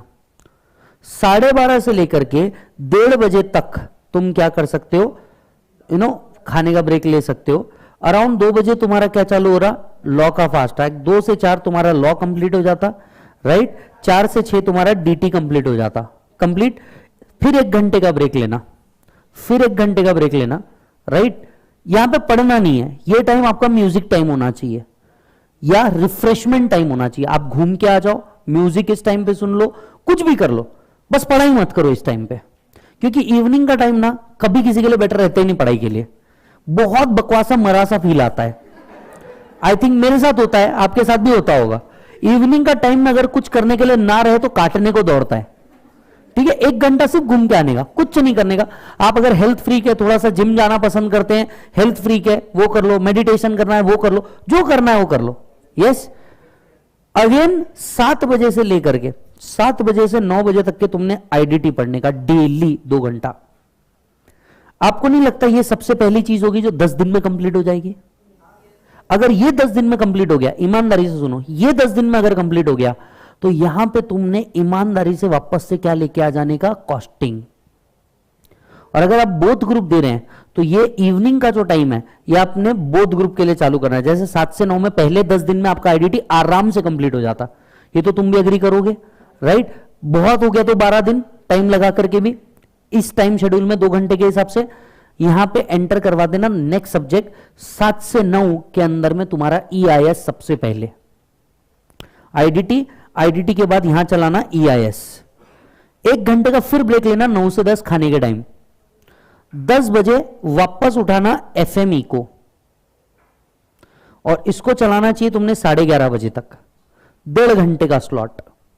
ये 1.5 घंटे का स्लॉट चलाने के बाद 11:30 बजे के 11:30 रफली जब आपके बज जाए, राइट, अराउंड 11:45 से लेकर के 11:45 से लेकर के स्ट्रेट 12:15 12:30 तक के तुमने एसएम चला देना।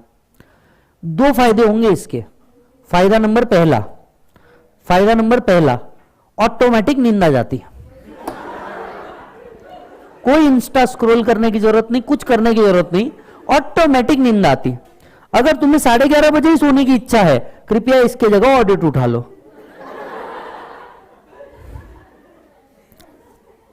एकदम सही ओपिनियन दे रहा हूं, बराबर है। यहां से आपके 2 स्लॉट खाली हो जाएंगे। जैसे अगर आप देखोगे अगले 7 से 8 दिन के अंदर में, अगले 7 से 8 दिन के अंदर में तुम्हारा डीटी और लॉ के दोनों के फास्ट ट्रैक खत्म होने आ रहे, यस। और कुछ नहीं तो डीटी का तो कंफर्म ही खत्म हो जाता, डीटी का पार्ट तो कंफर्म खत्म हो जाता, अपन ने कुछ भी बोल दिया तो खत्म हो जाता वो। हालांकि अपन फिर भी उसके टोटल इनकम के क्वेश्चन का रोज प्रैक्टिस करते रहेंगे, कंटेंट खत्म हो जाएगा लेकिन मैं तुमसे प्रैक्टिस करवा के छोड़ूंगा, राइट। अब आपने समझ लेना, ये जो पार्ट खाली हो जाएगा इस टाइम पे तुम अपना ऑडिट डाल देना। दोनों ग्रुप का पढ़ाई अगर ईमानदारी से किया तो होता। इस बीच तुम्हारे को क्या क्या तकलीफ आ सकती, सबसे पहली तकलीफ इसको दूर करने की। तुम्हारे को अगर डेडिकेशन के साथ पढ़ने का है, तुम्हारा सबसे बड़ा डिस्ट्रैक्शन फोन है। अगर तुम शॉर्टली पढ़ाई कर रहे हो, देखो तुम किसी के लाइफ में इतने इंपॉर्टेंट हो ही नहीं कि तो कोई तुमको मैसेज कर दे, और हर 5 मिनट बाद व्हाट्सएप देखने लायक तुम किसी के लिए इतने इंपॉर्टेंट नहीं हो। समझ आ रही है बात? पर कोई भी नोटिफिकेशन आता हम तुरंत एंटर कर जाते। अपन ने एक तो पहली बात तो 50 जगह यूट्यूब पे सब्सक्राइब करके रखा है, ब्रेकिंग न्यूज बाय आईसीआई, अरे कुछ नहीं रहेगा, वो आदमी 15 मिनट पहले फूल झुला लेगा, उसके बाद बताएगा एक नया नोटिफिकेशन आया जो नई बुक्स लेकर के आया 2024 के लिए। कोई काम का नहीं, कंटेंट वाला दिख रहा है तो ठीक है। और एक बात याद रखना, तुम ये सब इवनिंग या नाइट के टाइम पे भी कर सकते हो, ऐसा कुछ नहीं है। फोन को थोड़ा सा दूर रख सकते हो तो रखो, राइट। तुम्हारे घर वाले तुमको कैसे कांटेक्ट करेंगे, तुमको लगता करेंगे?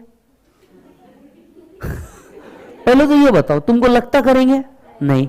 और अगर तुमको ऐसा लगता है कि भैया करेंगे, तो भी एक ईमानदारी से तुम जिस लाइब्रेरी में बैठे उधर के भैया का नंबर होगा, वो भैया का नंबर उनको पहुंचा दो कि भैया मेरा ये फोन बंद रहेगा, काइंडली इधर कांटेक्ट करे। या फिर अपने दोस्त का नंबर दे करके रख लेने का, भैया इनको कांटेक्ट करे। या फिर घर पे एड्रेस दे के आ जाने का, कुछ बहुत जल्दी ज्यादा इमरजेंसी है, मैं यहां मिलूंगा, खत्म हो गई बात।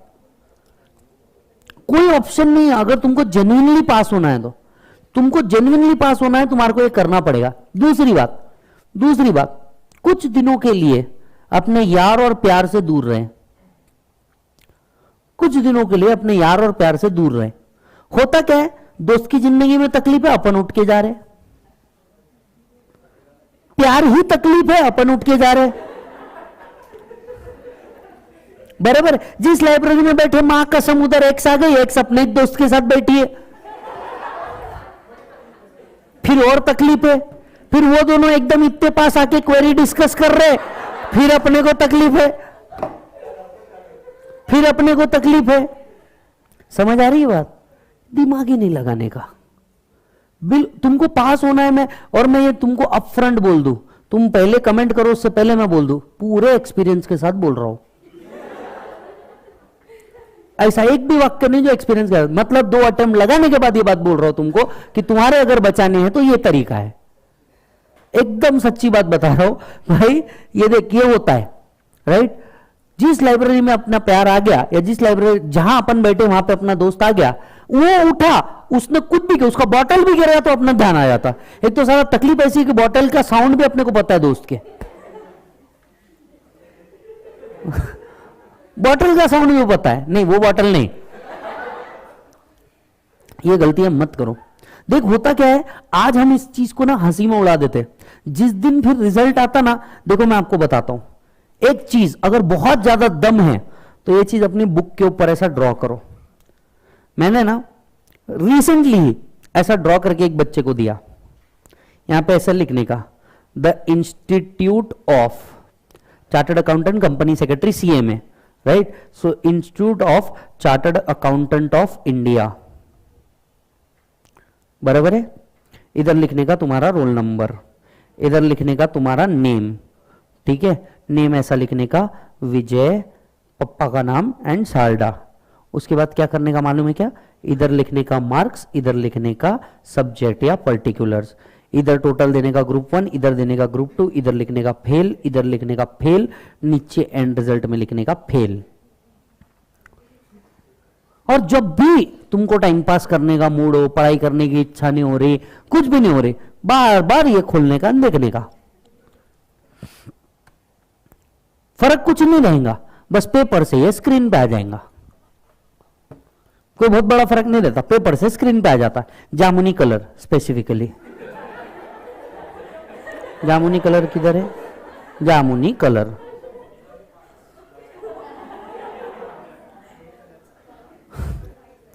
उस दिन क्या होता मालूम, ऐसा टप टप टप टप।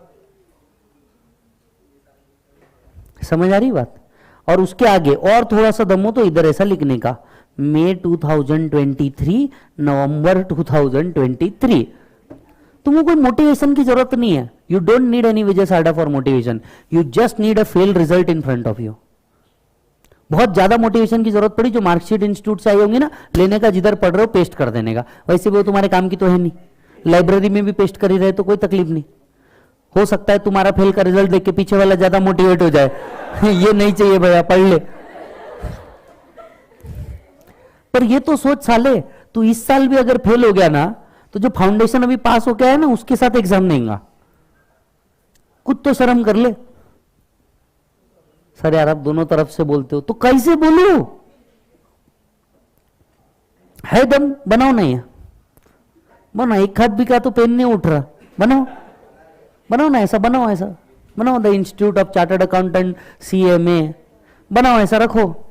और अगर बहुत ज्यादा टाइम पास होता ना, ऐसा पेन लेने का, पेन पे हाथ से ऐसा बनाने का, बराबर ऐसा देखने का बार बार। ठीक है, चाय पीने जा रहे हैं, कितने बच्चों को आप में से मैं बताता हूं, चाय पीने जा रहे हैं, कितने देर का काम है चाय? Hardly 10 minute. कितने देर रुकते तुम? समझ रहे ना तुम मैं क्या बोल रहा? समझ रहे ना तुम? वहां खड़े हो जाते, फिर कोई आ जाता, उसकी अपनी पंचायती शुरू, उसी बीच कोई टीचर दिख जाता कॉरिडोर से घूमते हुए, उसकी पंचायती शुरू, बराबर है। फिर इस अकेडमी का ऐसा हुआ, उस अकेडमी का ऐसा हुआ, उस अकेडमी का उस अकेडमी का ऐसा हुआ, उस अकेडमी ने उस टीचर का वैसा बोला।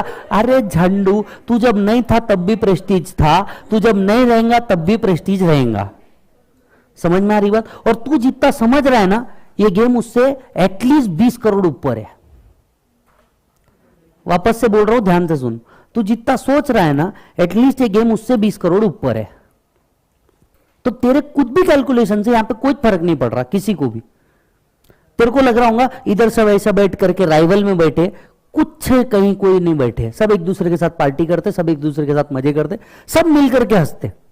मैं आपको ये बता रहा हूं, कोई ऐसा see it's a business, that is okay, but आपको ऐसा कभी भी ये इस बेसिस पे कभी किधर कोई जजमेंट नहीं होता, इधर कितने, उधर कितने, उधर कितने, उधर कितने। प्रेस्टीज का हर टीचर ना इस पैरामीटर से बहुत ऊपर हो गया है, और इसीलिए वो प्रेस्टीज में टीचर है। समझ आ रही बात? यहां पे हर कोई आता नहीं और हर कोई टिकता भी नहीं, कोई आ भी जाए तो बहुत दिन तक नहीं टिकता। तो ये सब अपने अपने कैलकुलेशन है।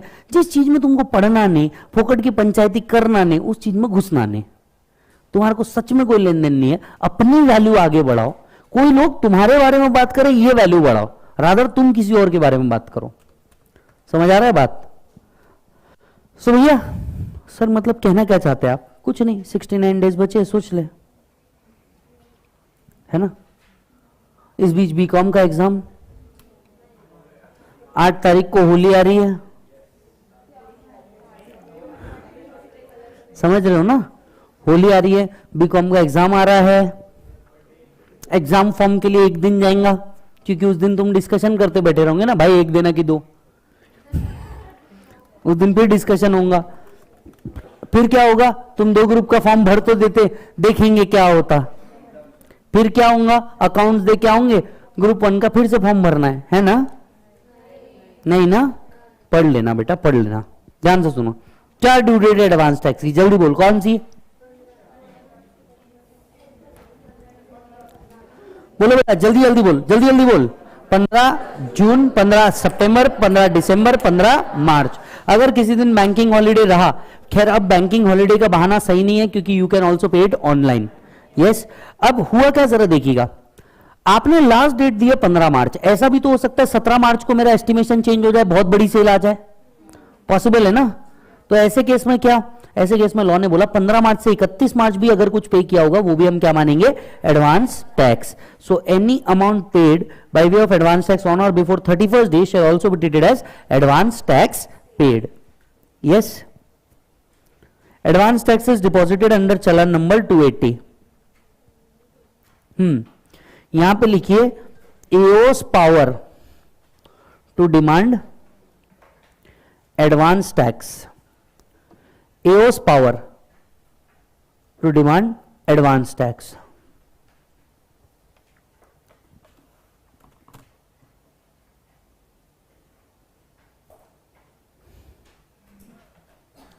Eos power to demand advance tax. चलिए अंडरस्टैंड, क्या एओ किसी एसएससी केस में डिमांड ऑर्डर इशू करके एडवांस टैक्स मंगा सकता है? Answer is yes. एओ किसी एसएससी को नोटिस इशू कर सकता है उस केस में ये बताते हुए कि आपका एडवांस टैक्स आ रहा है और इतना इतना एडवांस टैक्स पे कीजिए। If notice of demand under section, if notice of demand is issued under section 156 in pursuance to an order of AO is served after any due date specified under 211, the appropriate part, as the case may be, the whole amount of advance tax specified in the notice shall be payable on or before each of such those date as fall after the date of service of notice of demand.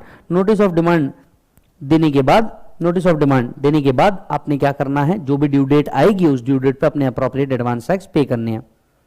Yes, आइए next point पे, ये है सबसे ज्यादा important, क्या advance tax capital gain and casual income पे भी आएगा?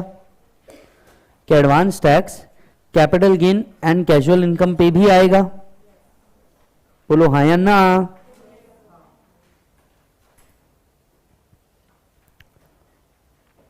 हाँ या ना? Start. Answer is yes, advance tax is applicable on all kind of income. हालांकि casual income and capital gain ये दो ऐसी इनकम है जिनको एस्टिमेट नहीं किया जा सकता, जिनको क्या नहीं किया जा सकता, एस्टिमेट नहीं किया जा सकता। तो ऐसे केस में क्या किया गया है, ऐसे केस में बोला गया है कि whenever this income arise advance tax will be paid on the next due date, और अगर कोई भी ड्यू डेट पेंडिंग नहीं है तो ऑन और before 31st March. Advance tax is payable on all kind of income. Advance tax is payable, ये इस पे हमेशा थ्योरी क्वेश्चन आता है।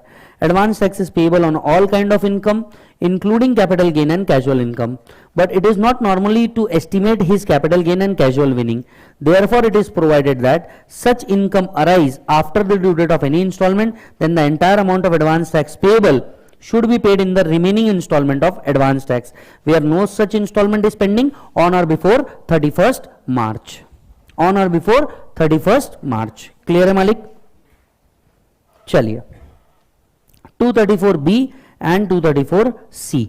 अब ये 234B कब लगता है? When advance tax is not paid और advance tax is short paid. वापस से सुनो, एडवांस टैक्स इज और advance tax is short paid. अब ध्यान से सुनिएगा, advance tax is not paid, advance tax is not paid. अगर आपने एडवांस टैक्स पे ही नहीं किया या जो एडवांस टैक्स पे किया it is less then 90% of assessed tax, it is less then 90% of assessed tax. Assessed tax, tax calculated by income tax department, इसको हम कहते हैं असेस्ड टैक्स। इसको हम क्या कहते हैं? बोलो ना जल्दी से, assessed tax. Check. So advance tax आपने पे ही नहीं किया या जो एडवांस टैक्स पे किया it is less then 90% of assessed tax, तो आपको क्या एप्लीकेबल है बेटा? 234B एप्लीकेबल है, राइट? 234B कैसे निकाला जाएगा?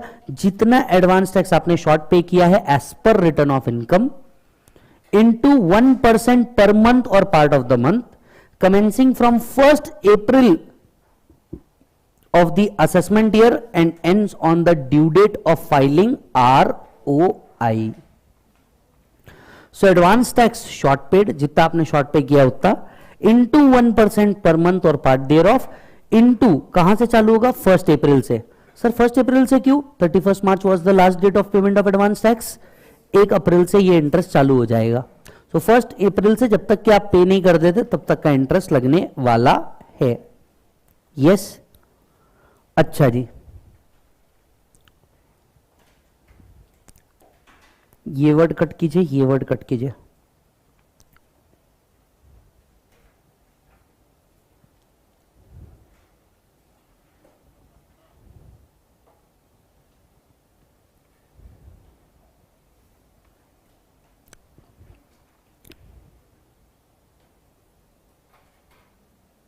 Is this done?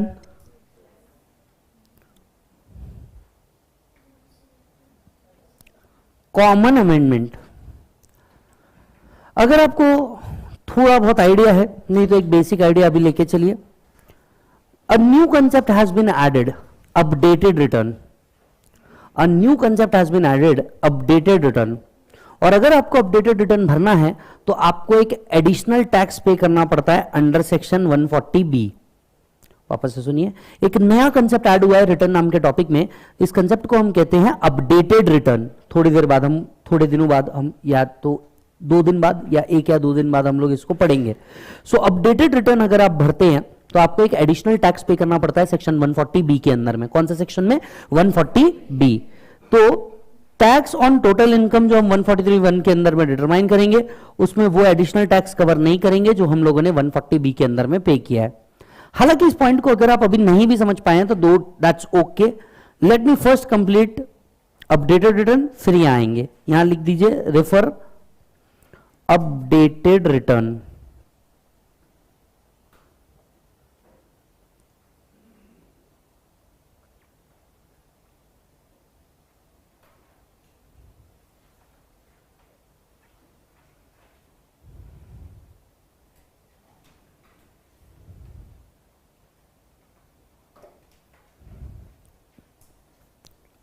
Done.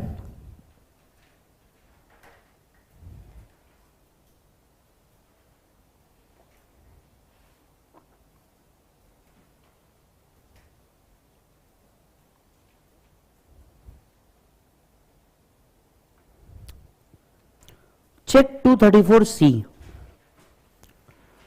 check 234C, when 234C is applicable, understand करिएगा, when 234C is applicable, sir understand, आपको advance see 234C is not applicable, 234C is not applicable अगर आपने पहले दो इंस्टॉलमेंट्स में अपना जो एडवांस टैक्स पे किया है it is not less than 12% और 36%। नाउ लेट मी रिकलेक्ट, पहला कितना परसेंट पे करना था पड़ता था 15, दूसरा कितना पे करना था 45। अगर आपने इस तरह से पे नहीं किया तो आप पे इंटरेस्ट लगना चाहिए। सरकार ने रिलैक्सेशन दिया है, सरकार ने बोला मान लो पहला ड्यू डेट पहला इंस्टॉलमेंट था 15%, 15% की जगह आपने 12% तक के भी पे किया, there will be no 234C। दूसरा इंस्टॉलमेंट था 45%, 45% की जगह आपने 36% तक के भी पे किया, इट्स ओके, नो 234C। हालांकि इससे कम पे किया देयर विल बी 234C। तो सरकार ने टेक्निकली एक रिलैक्सेशन दिया है। पूछो क्यों दिया? हम पूरा एडवांस टैक्स एस्टिमेशन के बेसिस पे कैलकुलेट कर रहे हैं। किसके बेसिस पे कैलकुलेट कर रहे हैं? एस्टिमेशन के बेसिस पे। अब एस्टिमेशन थोड़ा तो इधर उधर होता ही है ना, अब थोड़ा इधर उधर हुआ तो आप इंटरेस्ट लगा दोगे तो ये तो यू नो हाँ जेन्युइन हार्डशिप हो जाएगी टैक्स पेयर के साथ। इसलिए उन्होंने बोला देखो हमने बोला है 15% of the estimated tax liability तक आपका काम होना चाहिए, नहीं भी हुआ 14, 13, 12 तक के हम एडजस्ट करने को तैयार है। 12 के नीचे चला गया हम 234C लगा देंगे। दूसरा सेकंड इंस्टॉलमेंट में 45% पे करना था, 45 की जगह even if you pay till 36% that's okay we will adjust. सरकार बोल रही ठीक है हम एडजस्ट कर लेंगे। 36 के नीचे चला गया यू विल लायबल टू, लेकिन ये कंडीशन से पहले दो ड्यू डेट्स के लिए है। पूछो क्यों? 6 महीने में तुमको एस्टिमेट नहीं आएगा क्या कि आगे 6 महीने क्या होने वाला है? बराबर है? अरे यस और नो? इनमें don't you think you will estimate कि आगे 6 महीने क्या होने वाला है? 16 मई तक तो ही तुमको क्लियर हो जाएगा। 16 मई को तुम्हारे को क्या एस्टिमेशन नहीं आएगा कि आगे के 6 महीने में होने क्या वाला है?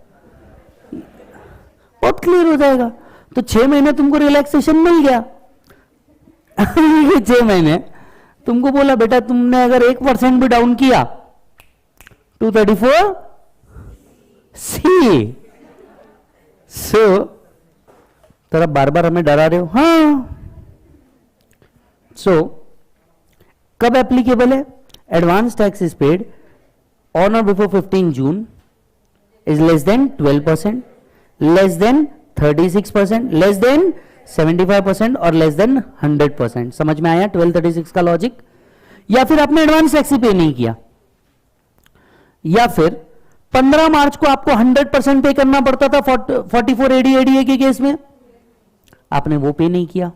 44AD ADA के केस में आपने वो पे नहीं किया, या फिर आपने एडवांस टैक्स इससे कम पे किया तो आप पे इंटरेस्ट लगेगा। सर इंटरेस्ट कितना? अरे बहुत simple, tax due on return income minus advance tax paid before this date. In short, क्या मैं यहां पे एक शब्द में कह सकता हूं शॉर्ट पेड? कितना पे करना चाहिए था माइनस कितना पे किया, तो सीधे शब्दों में लिख दो ना, short paid into 1% per month into पहले 3 क्वार्टर के लिए 3%, लास्ट क्वार्टर के लिए 1%। लास्ट क्वार्टर के लिए कितना बेटा?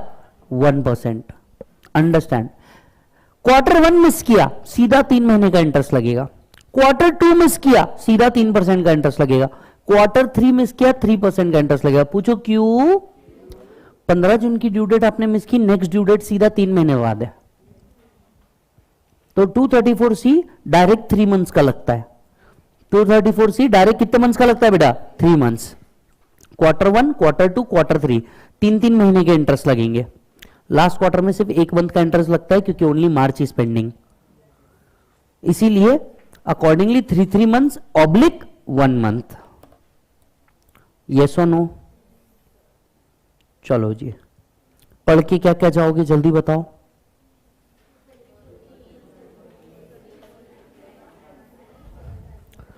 झालं का?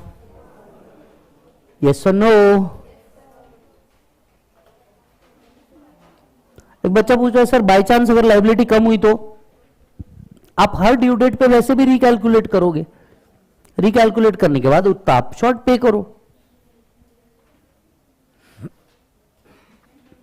Is this done? चलिए जी, अब आते हैं क्वेश्चनेयर पे। नहीं लू? ठीक है। बच्चे कह रहे हैं कि भैया ये टॉपिक के क्वेश्चन नहीं लेना है, तो सेट ऑफ का नहीं लेंगे, टीडीएस का नहीं लेंगे, डिडक्शन का भी नहीं लेंगे। ऑन बच्चों की ह्यूज डिमांड, हम ये नहीं ले रहे। ठीक है, आज नहीं लेना है। बढ़िया, आ जाओ। हो गया पढ़ गया? चलो आज मेरे लाल आजा।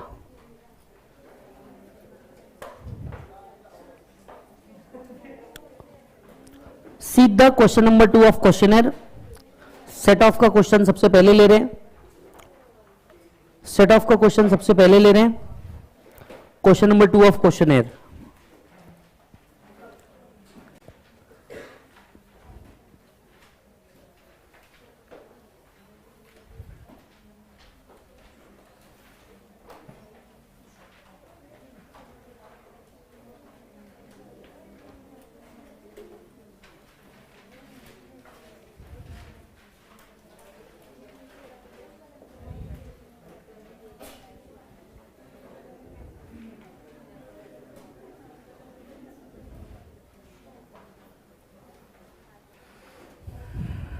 Start.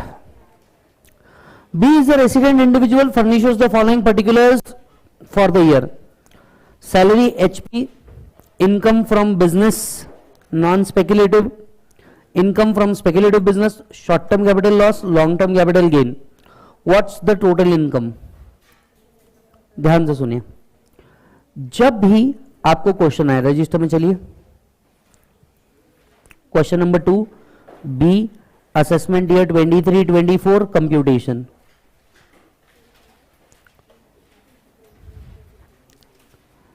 Particulars rupees.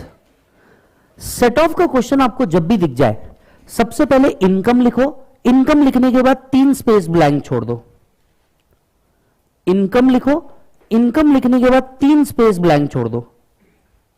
अब कौन कौन सी इनकम दिख रही है? सबसे पहले सैलरी इनकम दिख रही है, सैलरी इनकम लिखो। 45,000 कंप्यूटेड ही दिया है उन्होंने। इनकम फ्रॉम हाउस प्रॉपर्टी में लॉस दिख रहा है, लॉस लॉस लॉस लॉस, सीधा नीचे जाके लॉन्ग टर्म कैपिटल गेन दिख रहा है 19,000 का। सबसे पहले इनकम मिल गई, इनकम में से लॉस माइनस करो। ओ या बताइए, एचपी लॉस है, एचपी लॉस है। मेरे पास दोनों ऑप्शन है, मैं दोनों से सेट ऑफ कर सकता हूं, बट स्टॉप, मेरे पास पीजीबीपी लॉस भी है जो सैलरी से सेट ऑफ हो सकता नहीं। तो इट्स बेटर कि एचपी लॉस सैलरी से सेट ऑफ कर दो और पीजीबीपी लॉस कैपिटल गेन से सेट ऑफ कर दो। पॉसिबल है कैपिटल गेन से सेट ऑफ करना? तो माइनस करो बेटा एचपी लॉस। कितना एचपी लॉस था? 24,000। पूरा माइनस हो सकता है, बोल मेरा बच्चा। बैलेंस कितना बचेगा बोल? सो 41,000, 45,000 minus 24,000, that's come to 21,000. Say yes. ठीक है। इसके बाद में 19,000 rupees long term capital gain है। लॉन्ग टर्म कैपिटल गेन में से आप सबसे पहले short term capital loss minus करोगे। पहले तो विद इन हेड वाले सेम एडजस्टमेंट होंगे, वो भी 25 है, मैक्सिमम 19 तक के सेट ऑफ हो पाएगा। अब नील, अब बताइए शॉर्ट टर्म कैपिटल लॉस है, वो सैलरी से सेट ऑफ हो सकता नहीं। पीजीबीपी लॉस है, वो भी सैलरी से सेट ऑफ हो सकता नहीं। यानी अल्टीमेटली हमें नोट डालनी होगी इन सबको कैरी फॉरवर्ड करने के लिए, और ये 21,000 इधर आ जाएगा। तो आपका final answer ultimately gross total income का कितना आएगा बेटा?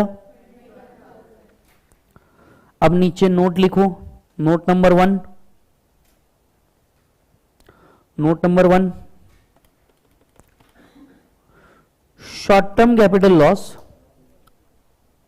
Short term capital loss ₹6,000 shall be carried forward.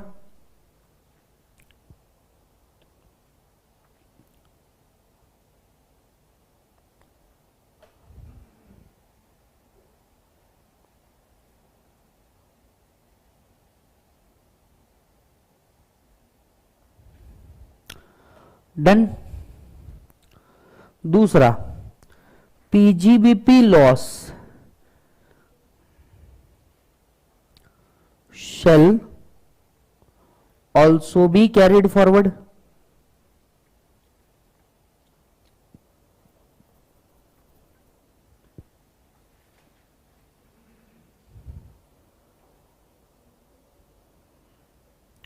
आहो, से yes or no? चलो ट्राई करो क्वेश्चन नंबर 4, ट्राई करो question number 4। Estimated time to solve 6 minute with format and notes. Formats और नोट्स दोनों मिला करके आपके पास 6 मिनट है इसको सॉल्व करने के लिए। गलतियां हो सकती है, सबसे पहले फॉर्मेट बनाओ, इनकम लिखो, इनकम लिखने के बाद 3 स्पेस ब्लैंक छोड़ दो, इसके बाद एक एक लॉस माइनस करते जाना। Easy way to solve set off problems.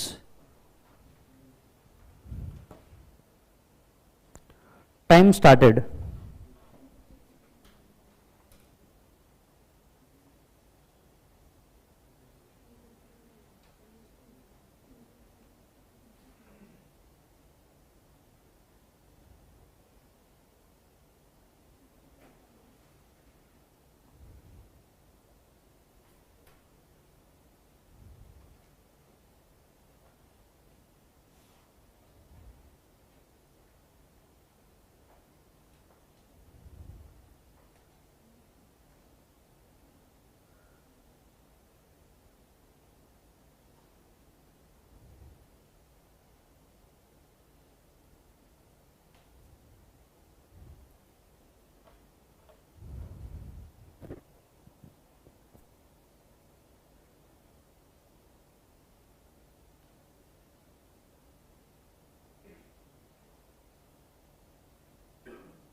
To minutes over.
3 minutes over.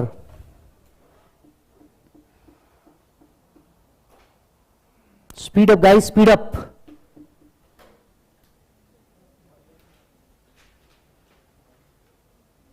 क्या रहा है? 35,000. Are you sure with the answer? Bravo. Let us understand. D has the following income. सबसे पहले धनाधन इनकम बनाओ. Income from horse races 75,000. Income from textile business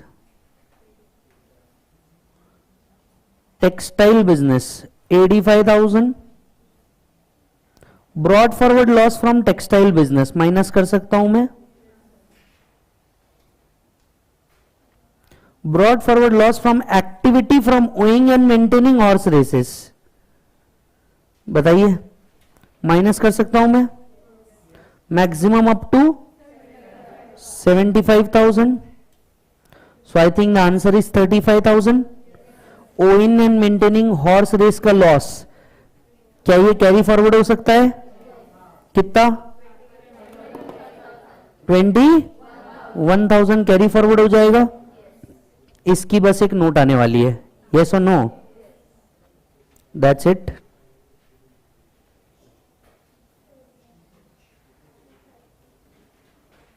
question number 6. Question number 6. Come on, very good. Question number 6. Estimated time to solve. Start now. Same. Reducing the time limit to 5. 5 minute. Read भी करना है, solve भी करना है. Quick.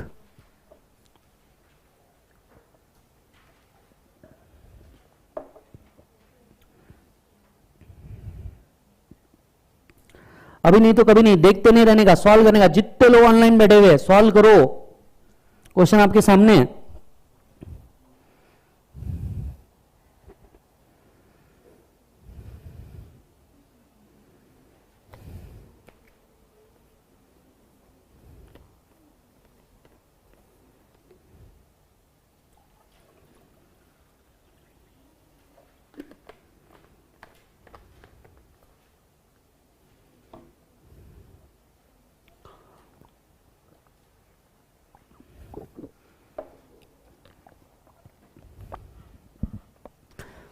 गलती हो सकती बेटा.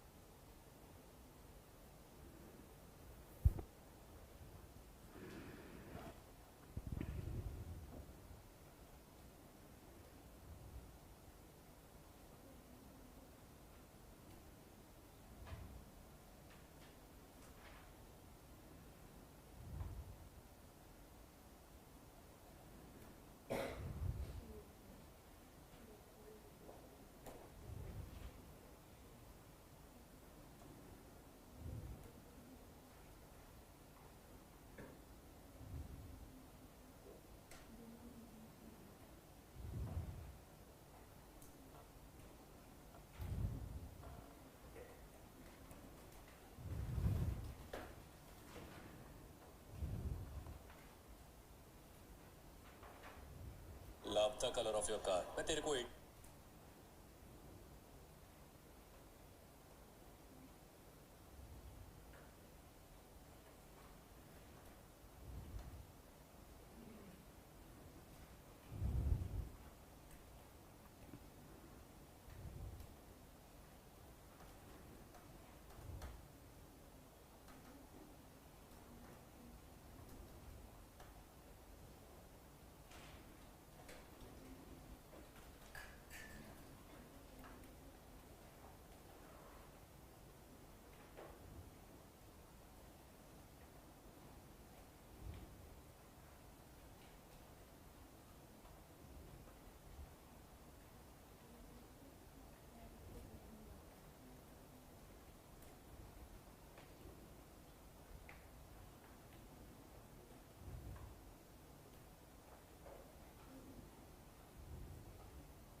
You are left with just 1 minute. Are you through with the answer? What is the answer? 1,10,760. Oh yeah? Bravo. Again it's matching. Let us understand how this answer came. A furnishes you the following, determine, compute the taxable income and his tax liability. So if you have just given me this answer wrong, आपको tax liability भी बतानी चाहिए, भले ही वो नीली क्यों ना हो. Yes, और अगर यही टैक्स लाइबिलिटी है देन इट्स परफेक्ट, आपने एकदम सही निकाला. Income by applying vehicle computed as per books, he owned 5 light good vehicle throughout the year. Throughout the year उसने ओन करी है, ठीक है. Income from retail sale, sales turnover is 1,35,70,000, उस हिसाब से आया है 7,50,000. अच्छा जी sir. A had declared the income on presumptive basis under 44 AD. Assume 10% of turnover was received in cash and the balance through account pay check. अच्छा जी sir, इससे हमारे को कुछ फर्क पड़ने वाला है नहीं, क्योंकि अगर आप देखोगे profit declared is much more higher than the presumptive income. So आपको कॉन्सेप्ट में लेना क्या है, डिक्लेयर्ड प्रॉफिट और presumptive income whichever is higher.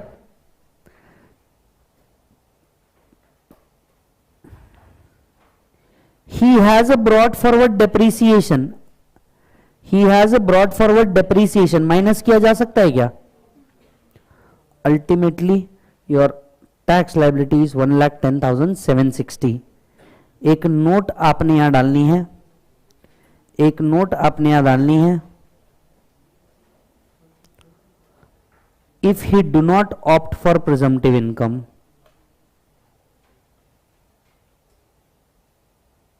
अगर वो प्रिजम्पटिव इनकम ऑप्ट नहीं करता तो आंसर है 1,10,760.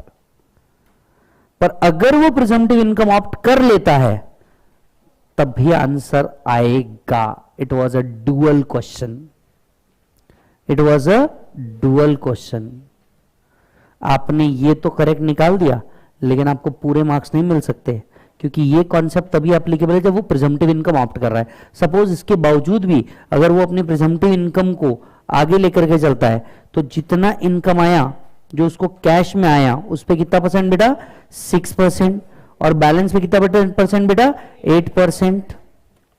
देन फ्लाइंग एंड हायरिंग से 7,500 इंटू 12 इंटू 5, तो उस केस में आपकी इनकम 12,91,340 हो जाती, और उसके साथ आपका टैक्स आता 2,07,900.